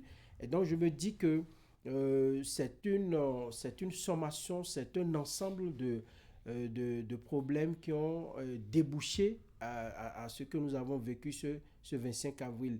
Il faut dire qu'il y avait des prémices, lorsque, l'accord qui a été conclu, je crois, en 2015, cet accord-là a été remis en cause à l'arrivée de la junte au pouvoir, et les brouilles entre l'Algérie et puis le Mali, tout ça, l'un mis dans l'autre, ces éléments-là, c'était pas du tout, parce que si ils doivent réussir la guerre contre les djihadistes, c'est-à-dire le GNIM et puis les FLA aujourd'hui qui revendiquent ces attaques-là, il faut forcément collaborer avec l'Algérie, et les relations entre l'Algérie et puis le Mali ne sont pas des plus bonnes dernièrement. J'ai écouté encore aujourd'hui le premier ministre algérien qui compatissait et tout, qui condamnait ces deux groupes djihadistes-là qui ont perpétré les attaques. Mais il y a un véritable problème à l'interne même. Il n'y a que les Maliens ne se parlaient plus. Il y a que parce que la guerre contre le djihadisme ou le terrorisme, ce n'est pas une affaire d'une junte, ce n'est pas l'affaire d'une junte, c'est l'affaire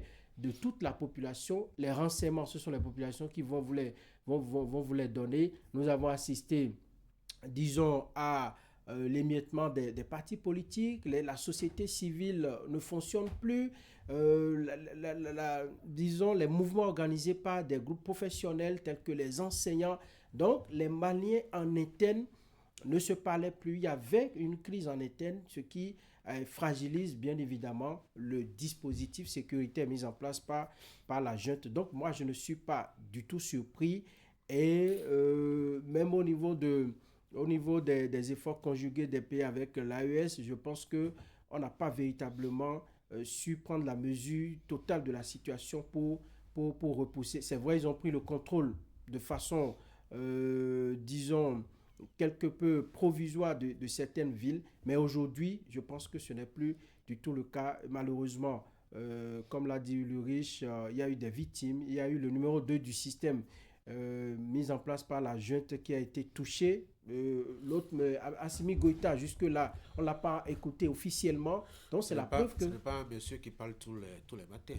Oui, ce n'est pas un monsieur qui parle tous les matins, mais il n'est pas réapparu. Oui. Il doit pouvoir placer un mot pour rassurer le peuple malien à qui il a promis, en tout cas, la sécurité. Il a promis repousser véritablement le djihadisme pour essayer d'instaurer un climat de paix où il fera bon vivre pour les Maliens et pour les Maliennes. Ce n'est pas du tout le cas. Et donc, moi, je ne suis pas surpris. Il faut dire que l'attaque a été bien pensée et coordonnée. D'abord avec deux forces qui ne s'entendaient pas, qui se sont réunies pour faire le mal. Évidemment, il y a de la solidarité toujours dans le mal comme dans le bien. Et surtout, ce qui a peut-être échappé à la vigilance des forces armées maliennes, c'est surtout que ceux qui ont attaqué, notamment, ont porté des tenues militaires des forces armées maliennes et ont pu donc préparer tout le temps, je dois dire, l'opération, notamment pour ceux qui sont allés garer ce camion chargé d'explosifs non loin de la maison du numéro 2 du pouvoir militaire de Bamako. Mais alors, quel pourrait être, ma foi, l'impact d'abord sur la sous-région et l'équilibre des États en Afrique de l'Ouest?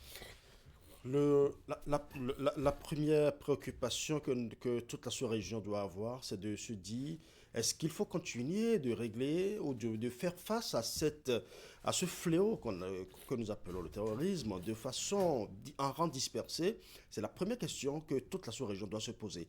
Parce que depuis un certain temps, vous allez remarquer que c'est vrai, on parle sur papier bien évidemment et sur les ondes d'une coordination entre les forces. Mais très souvent, on ne constate pas véritablement cette coordination.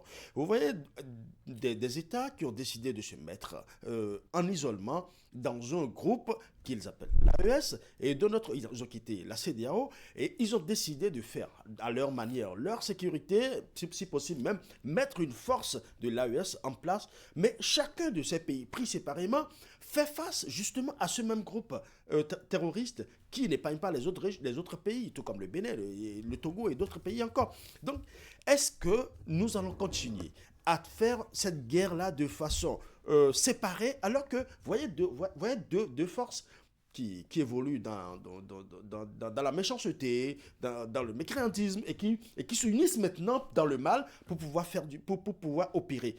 Si nous continuons du côté politique, parce que la géopolitique va beaucoup jouer. Est-ce que l'AES va toujours faire ses combats seul? Est-ce que la CEDEAO va toujours mener ses combats lui seul? On se pose beaucoup de questions. Donc je dis, là où nous sommes aujourd'hui, il faut qu'on commence par se demander quelle disposition générale ou du moins de façon globale doit-on mettre en place pour pouvoir faire face à ce mal-là. En fait, le mal ne doit pas être pris seulement comme un coup politique, mais c'est de façon holistique qu'il faut réfléchir et prendre des dispositions de façon plus claire et de façon plus opérationnelle. Parce que ce sont les mêmes qui frappent dans la sous-région. Ce sont les mêmes qui frappent au Mali, qui viennent frapper au Niger, qui viennent frapper au Togo, au Bénin, ainsi de suite, et qui repartent. Si éventuellement l'opération est bien coordonnée par tous les pays et que véritablement on fait face à on décide de faire face à ce mal de façon globale, je pense que ça peut agir. Véritablement, vous voyez, quand on fait face au mal, quand on regarde par exemple la manière dont le Mali s'est épuisé, quand les dirigeants sont venus, ils ont décidé de récupérer certains territoires, y compris Kidal. Parce que pendant plus de 5 ans, les forces françaises sont restées, mais Kidal a été prise. Mais quand ils sont venus au pouvoir, en moins de 6 mois, ils ont récupéré Kidal. Déjà, on peut dire oui, il y a une action. Mais les terroristes utilisent aussi une autre tactique, une tactique je dirais plutôt de terre brûlée. Ils disparaissent, vous avez le territoire, mais ils viennent vous déranger, vous étendez vos tentacules pour vous fatiguer. On a constaté que les forces maliennes ont du mal aujourd'hui à tenir les bastions qu'ils ont récupérés chez les rebelles. De cette manière, il y a une surextension de leur force. Et quand il y a une surextension de la force, on constate qu'eux, ils en profitent maintenant pour fatiguer davantage l'État. Donc je pense que ce n'est pas un problème. Moi, je pense que ce n'est pas un problème qu'un seul État, soit-il de l'AES ou de la CEDEAO, peut gérer. Franck. Non, je pense que les premières implications, c'est d'abord que le pouvoir de Bamako est fragilisé, notamment avec le pilier numéro 2, enfin le numéro 2 du pouvoir qui a été atteint. Déjà que nous avons son bâtiment, tel que vous l'avez dit, des gens qui ont conduit un camion chargé d'explosifs jusqu'aux encablures de son domicile et ont pu faire cette attaque-là. Je pense que ça montre combien de fois le cœur même du pouvoir de la junte est fragile. Et il y aura également une crise de confiance désormais.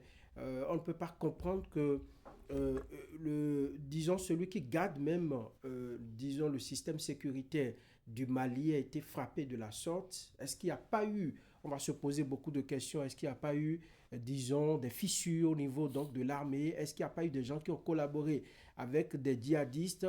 Et cela pose le problème que, parce que si cela a pu se passer de la sorte, c'est que même les populations n'ont pas collaboré, n'ont pas donné, parce que s'ils voient des mouvements inhabituels, c'est elles qui alertent les autorités pour dire attention, nous observons des mouvements inhabituels et tout, et même reconnaître certaines forces de l'ordre, les forces de défense et de sécurité, c'est des gens qui sont habitués aux populations. Quand on voit ce genre de mouvements, on alerte. Donc, il y aura désormais une crise de confiance. Nous aurons également ce que je peux appeler une instabilité. L'instabilité au plan géopolitique, l'instabilité au plan sécuritaire, parce que les villes qui avaient été, disons, reconquises par le pouvoir de Goïta, ces villes-là sont désormais ébranlées. On ne sait pas si ces villes-là sont toujours contrôlées par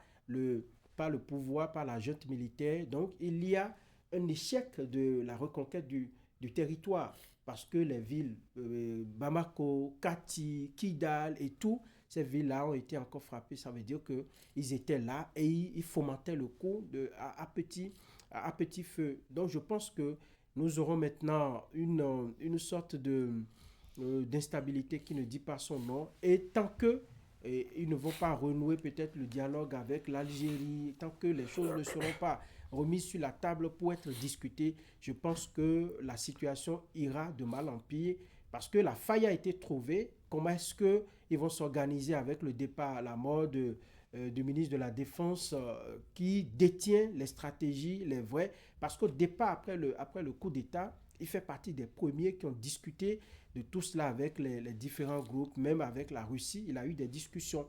Donc, il connaît très bien comment fonctionne l'écosystème aujourd'hui de la junte militaire. Il maîtrise très bien. Son départ va créer un grand vide au niveau donc de la gestion du pouvoir par Assimi Goïta et compagnie. Moi, je suis un peu triste de voir parfois des Africains se réjouir de la situation qui frappe. C'est bien triste, dommage. Des situations surtout, des citoyens surtout de l'Afrique de l'Ouest qui sont contents. C'est dommage. Heureux de voir un État aussi éprouvé par faut-il dire, des voyous, parce que quand on le veuille ou non, c'est quand même des gens qui, ma foi, du point de vue moral, civique, ne sont pas véritablement dans les droits chemins tracés par l'État. C'est vraiment triste de voir des citoyens comme ça se réjouir et surtout de promettre l'enfer au Mali et aux militaires qui sont au pouvoir. Je ne sais pas si il est préférable d'avoir des djihadistes à la tête de l'État malien plutôt que des militaires qui travaillent à restaurer l'intégrité du territoire national. Parce qu'il ne faut pas oublier surtout d'où on est parti. Absolument. On est parti d'un contexte où Ibeka était au pouvoir, était amorphe, pendant que justement les djihadistes rognaient le territoire malien jusqu'au tiers. Et c'est cela qui a amené donc les militaires à reprendre les armes pour désormais installer un régime Maintenant, il y a aussi que le coup de main français promis, apporté et en tout cas affiché pendant, je crois, 10 ou 15 années aux côtés du Mali n'a pas forcément donné les résultats qu'il fallait. Donc, je ne sais pas s'il faut évaluer l'efficacité de l'action des militaires en 4 ans par rapport à des gens qui sont supposés avoir beaucoup d'armes, beaucoup d'éléments pour se renseigner et qui, pendant 15 ans, n'ont pas réussi à, je dois dire, chasser totalement les djihadistes du territoire mali. Est-ce que ce n'est pas injuste de faire cette comparaison et de dire aujourd'hui, ils ont échoué? Non, je pense que comparaison n'est pas raison. Et dans ce cas précis, on doit se dire que, vous savez, quand les Français étaient là, c'était une collaboration. Et lorsque ça dit qu'on acceptait que le terroriste collabore non, pas ça. On acceptait que la France apporte du soutien à l'armée malienne. Et quelle est l'efficacité quand on a pour recouvrir le territoire national? C'est ça le problème. Pendant 15 ans, opération Serval, opération Barkhane, etc., Kidal était au mains des djihadistes. Je suis d'accord.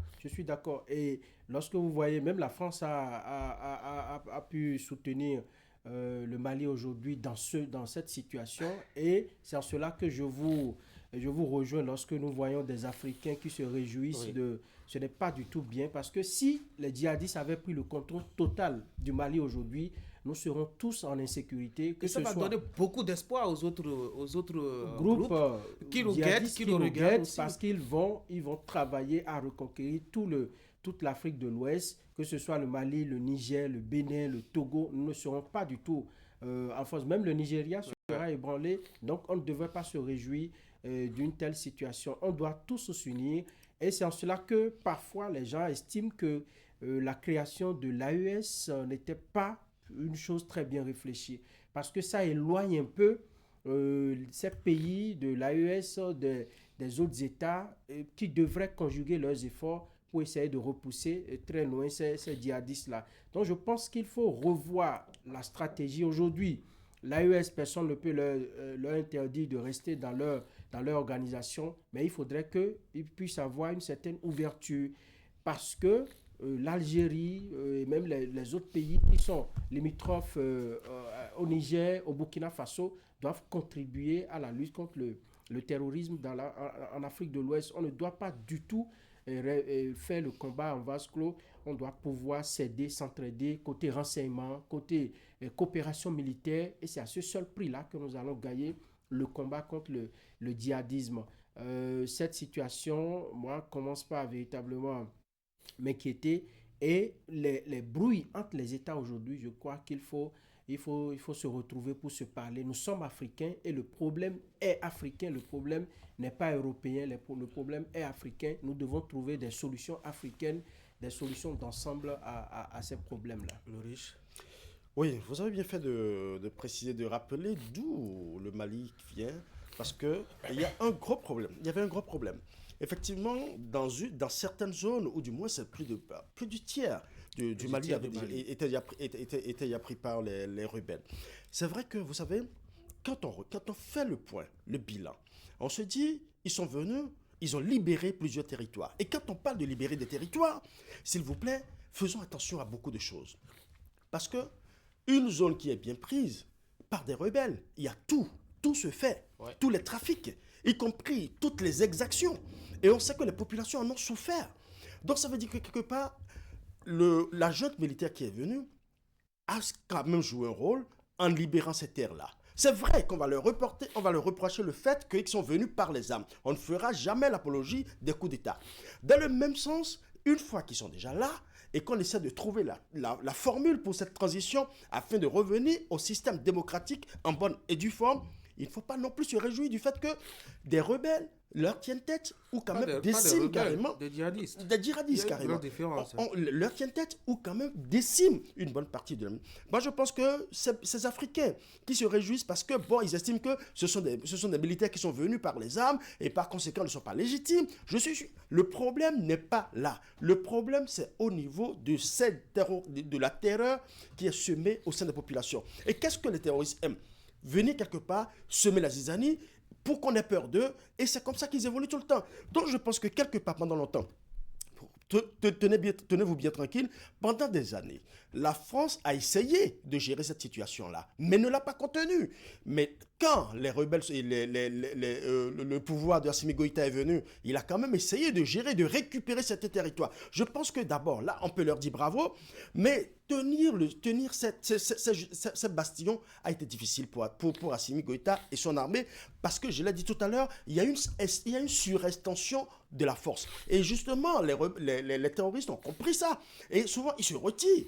Ils attendent. Quand ils finissent d'étendre les tentacules de l'armée, ils frappent dans les failles de cette armée-là. On l'a vu plusieurs fois. Et je pense que c'est la raison pour laquelle nous devons maintenant travailler à ce qu'il y ait une synergie. Regardez un peu. Ils ont essayé la France. Ça n'a pas marché. Ils ont essayé maintenant la Russie. Avec les Wagner qui sont retirés entre-temps. Maintenant, on a eu l'Africa Corps qui aujourd'hui est en train de se retirer. C'est un système ou une stratégie sécuritaire qu'ils ont mise en place qui n'a pas prospéré.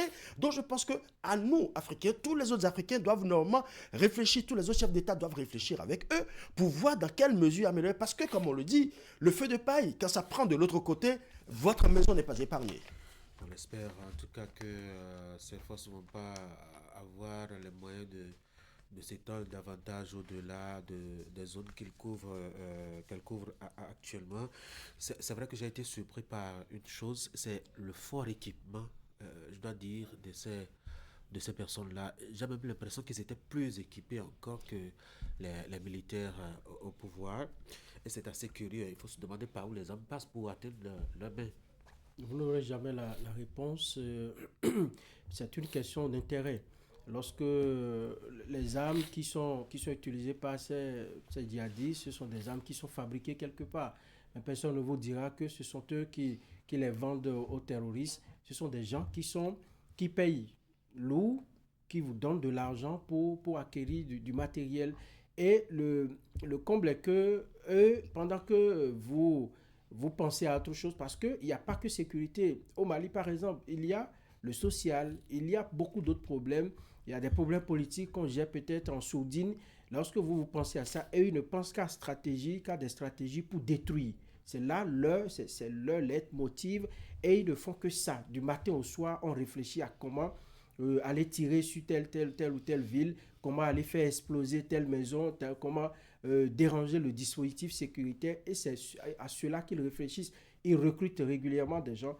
Donc je pense que c'est une question qui interpelle également. Et c'est là que, malheureusement, le Mali et même les autres États de l'AES doivent collaborer davantage avec la communauté internationale, parce que l'accord dont je parle a été signé sous l'égide des Nations Unies. Donc quand vous amenez toutes ces forces-là, vous collaborez, je pense... C'est-à-dire que au lendemain de l'attentat du 11 septembre, que les États-Unis signent un accord avec ceux qui ont agressé les États-Unis sous l'égide de l'ONU. C'est impensable. Non, moi, je ne peux pas comprendre. Moi, je ne peux pas comprendre qu'on signe des accords, un État signe des accords de paix avec des gens qui agressent le pays, leur propre pays, Franck. Non, vous voyez, ce sont on s'accuse mutuellement. Vous allez voir l'Algérie qui va dire non, le Mali favorise l'entrée des djihadistes sur le territoire. L'Algérie également qui repousse. Donc, l'accord avait été trouvé pour que les deux collaborent, pour qu'on mette fin à cette accusation mutuelle-là. Et je pense qu'on devrait travailler. Et cela a permis même aux forces de libération de l'Azawad d'avoir les indépendantistes aujourd'hui qui les ont rejoints, ils étaient déjà en train d'être associés à la gestion du pouvoir. Aujourd'hui, ils ont tous quitté et ils ont renforcé les rangs des FLA, et c'est ce qui rend plus difficile. Ils sont venus, ils ont vu les stratégies de comment fonctionne le pouvoir de Mali et tout, et quand on les a dégagés, eh bien, ils travaillent avec ces informations pour atteindre leurs résultats. Je pense que c'est un tout, en dehors des problèmes politiques, les problèmes de liberté et tout ça. Je pense qu'il faut revoir les choses. Ils ont pris 4 ans ou 5 ans pour asseoir leur autorité. Ils n'ont qu'à maintenant ouvrir un peu les vannes par rapport aux autres questions, le social, la politique, parce Parce que tout ça, c'est une frustration. Et quand les gens sont frustrés, ils ne viendront pas vous dire, écoutez, vous êtes en danger. Ils vous regarderont faire ou applaudir peut-être vos échecs. Je pense que c'est Et il n'y a pas de frustration qui amène quelqu'un à prendre les armes contre son pays. Je pense que sur la question des armes dont vous avez parlé, c'est la question la plus pertinente parce que le désert ne produit pas des armes. Ni des motos. Ni des motos. Vous savez, quand nous parlons de terrorisme, souvent on a l'impression que c'est quelqu'un qui vient de très loin, qui vient nous attaquer. Malheureusement, c'est pas ça. Je parle de citoyens qui prennent des armes contre leur pays. Exactement. Il y a ces citoyens qui, donc quelque part, quand pendant longtemps, les citoyens se sont sentis isolés ou ignorés, oubliés par leur pays, c'est un terreau fertile justement pour ce genre de choses. Et vous le savez, dans le Sahara, à l'entame de mes propos, j'avais dit que c'est une zone de commerce. C'est une zone de tous les commerces. C'est de ça qu'il s'agit justement, parce qu'il y a le marché noir du commerce des armes qui se fait également là. Donc, a priori, on estime qu'on peut avoir tout ce dont on a dit. J'ai échangé avec des soldats béninois qui, des fois, nous disent que quand les terroristes les attaquent, mais les armes qu'ils utilisent sont très sophistiquées. Ouais. Le désert ne produit pas les armes. Donc, ça veut dire que, quelque part, il y a des vendeurs de la mort, il y a des vendeurs de la mort derrière qui font leur commerce, parce que quand il y a guerre, ça arrange certaines personnes. C'est-à-dire vendre leurs armes, liquider, épuiser le stock de leurs armes pour pouvoir justement s'enrichir davantage. Mais nous, Africains, qui rêvons d'une terre meilleure, est-ce que nous allons sacrifier nos terres pour permettre à des gens de s'enrichir sur les morts, sur les femmes violées, sur des enfants étriqués? Il y a des choses très sensibles. Donc, sincèrement, je pense que la situation est extrêmement grave. Nous parlons du Mali, mais je ne parle pas que du Mali. C'est pratiquement toute la sous-région qui est actuellement sous le choc. Moi, j'estime que nous ne devons pas nous réjouir de ce qui se passe au Mali. Nous devons plutôt réfléchir et les chefs d'État doivent se concerter davantage pour trouver une solution sérieuse et holistique à ce mal qui gangrène toute la sous-région. Chers messieurs, merci. Bonne journée à vous. C'est la fin de cette émission. Merci d'avoir été là. Bonne journée à vous aussi.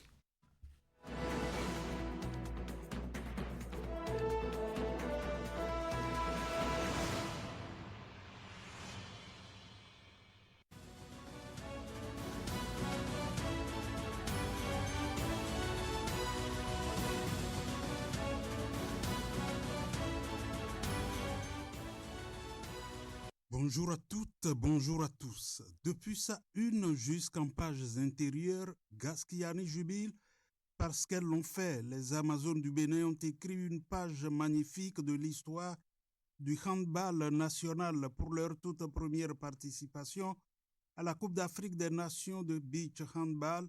Elles ont décroché la médaille d'or en s'imposant face au Togo au shootout 4-3 après un score de 1-1. Ce sacre continental leur offre également un billet direct pour le championnat du monde de la discipline, écrit-il.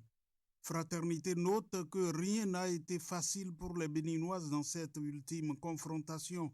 Dominées lors de la première manche 15-11, elles ont su puiser dans leurs ressources mentales pour revenir dans le match. Plus déterminées au retour sur le sable, les Amazones ont égalisé en remportant la deuxième manche 14-10, forçant ainsi une séance de shoot-out sous haute tension. Au-delà du trophée continental, ce sacre ouvre au Bénin les portes de la prochaine Coupe du Monde de beach handball qui se tiendra en Croatie. Exploit du Bénin, s'exclame la nation, qui fait observer que c'est une qualification qui vient couronner le travail d'un groupe combatif porté par une solidarité sans faille et une volonté affirmée de hisser le Bénin au sommet du continent. De même, cette performance marque un tournant pour la discipline au plan national en démontrant la capacité des sélections béninoises à rivaliser avec les meilleures équipes africaines. Elle vient également récompenser les efforts consentis pour le développement du beach handball ces dernières années. Fraternité parle ce jour des noyaux durs du régime Talon, une fidélité sans faille pour écrire qu'ils sont restés à bord du début à la fin. Ces ministres ont accompagné Patrice Talon durant ses deux mandats de 2016 à 2026. Nommé dès le 6 avril 2016, Romuald Wadagne, Abdoulaye Biochane, Saliman Karimou, Adidja Toumatis, José Didier Tonato et Alassane Seydou n'ont connu ni remaniement, ni démission, ni limogeage. 10 ans plus tard, il constitue un noyau dur inédit dans l'histoire politique récente du Bénin. Avec ce noyau dur, le système Talon semble avoir privilégié une gouvernance reposant sur la continuité, la loyauté et la compétence technique. Cette stabilité a pu constituer un levier d'efficacité dans la mise en œuvre des réformes engagées. Elle soulève toutefois la question du renouvellement de la classe dirigeante et de l'ouverture de l'espace politique. Cette continuité a également produit des effets politiques notables.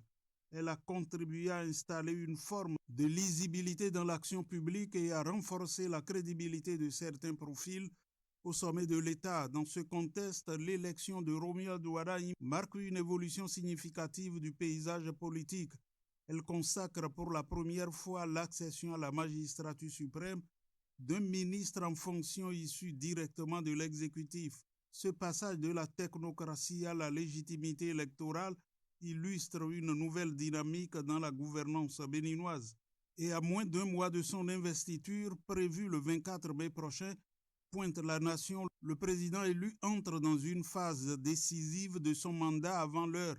Entre formation du premier gouvernement, nomination stratégique et élaboration du programme d'action, l'équation s'annonce complexe dans un contexte où expérience et attente politique se télescopent. Une partie de l'opinion pourrait espérer des visages nouveaux, des méthodes différentes, voire une inflexion dans certaines politiques publiques. Le défi consiste donc à conjuguer héritage et innovation. Il faudra capitaliser sur les acquis sans donner le sentiment d'une simple continuité mécanique. La composition du gouvernement sera à cet égard un signal fort. Et puis, le billet de fraternité s'intéresse à l'ordre de préséance dans le protocole d'État revu et ajusté. Désormais, du chef de l'État au chef de village ou de quartier, chacun connaît sa position. Mais un seul rang semble avoir retenu l'attention. Le président du Sénat, dans l'ordre, vient désormais avant le président de l'Assemblée nationale qui, de ce fait, est relégué et n'est plus la deuxième personnalité de l'État. Pas besoin de chercher loin. Pour d'aucuns, la cause est entendue. C'est pourquoi chaque informateur s'est bien abstenu de commenter ce détail qui coule de source. Parce que dans l'esprit de tous, le prestigieux siège de président du Sénat est taillé sur mesure, adapté et destiné à un futur occupant que tout le monde croit connaître, sauf que le Lionel Messi de la politique béninoise n'est pas à une feinte près. Ceux qui ont parié sur le fait qu'ils ne quitteraient pas le pouvoir se sont tous retrouvés dans un ravin, le nez dans la poussière. Et si le maître du jeu se livrait à un autre dribble de tromperie, il ne faut pas perdre de vue qu'il aime ça. Alors, un conseil aux parieurs, accrochez-vous. Dans la suite, le matinal note que les attaques terroristes coordonnées du 25 avril 2026 au Mali, d'une violence inédite depuis 2012, ont mis en lumière les fragilités sécuritaires persistantes au Sahel. Au-delà du drame humain et politique, ces événements interrogent l'efficacité de l'Alliance des États du Sahel et relancent avec force le débat sur la nécessité d'une coopération sous-régionale élargie et d'une véritable mutualisation des forces pour faire face à la menace djihadiste. Plus que jamais, l'heure semble venue pour les pays du Sahel de dépasser les logiques d'isolement et d'opter résolument pour une solidarité régionale active, seule à même d'enrayer durablement la progression du terrorisme. Fin de la revue de presse. Merci d'avoir été à l'écoute.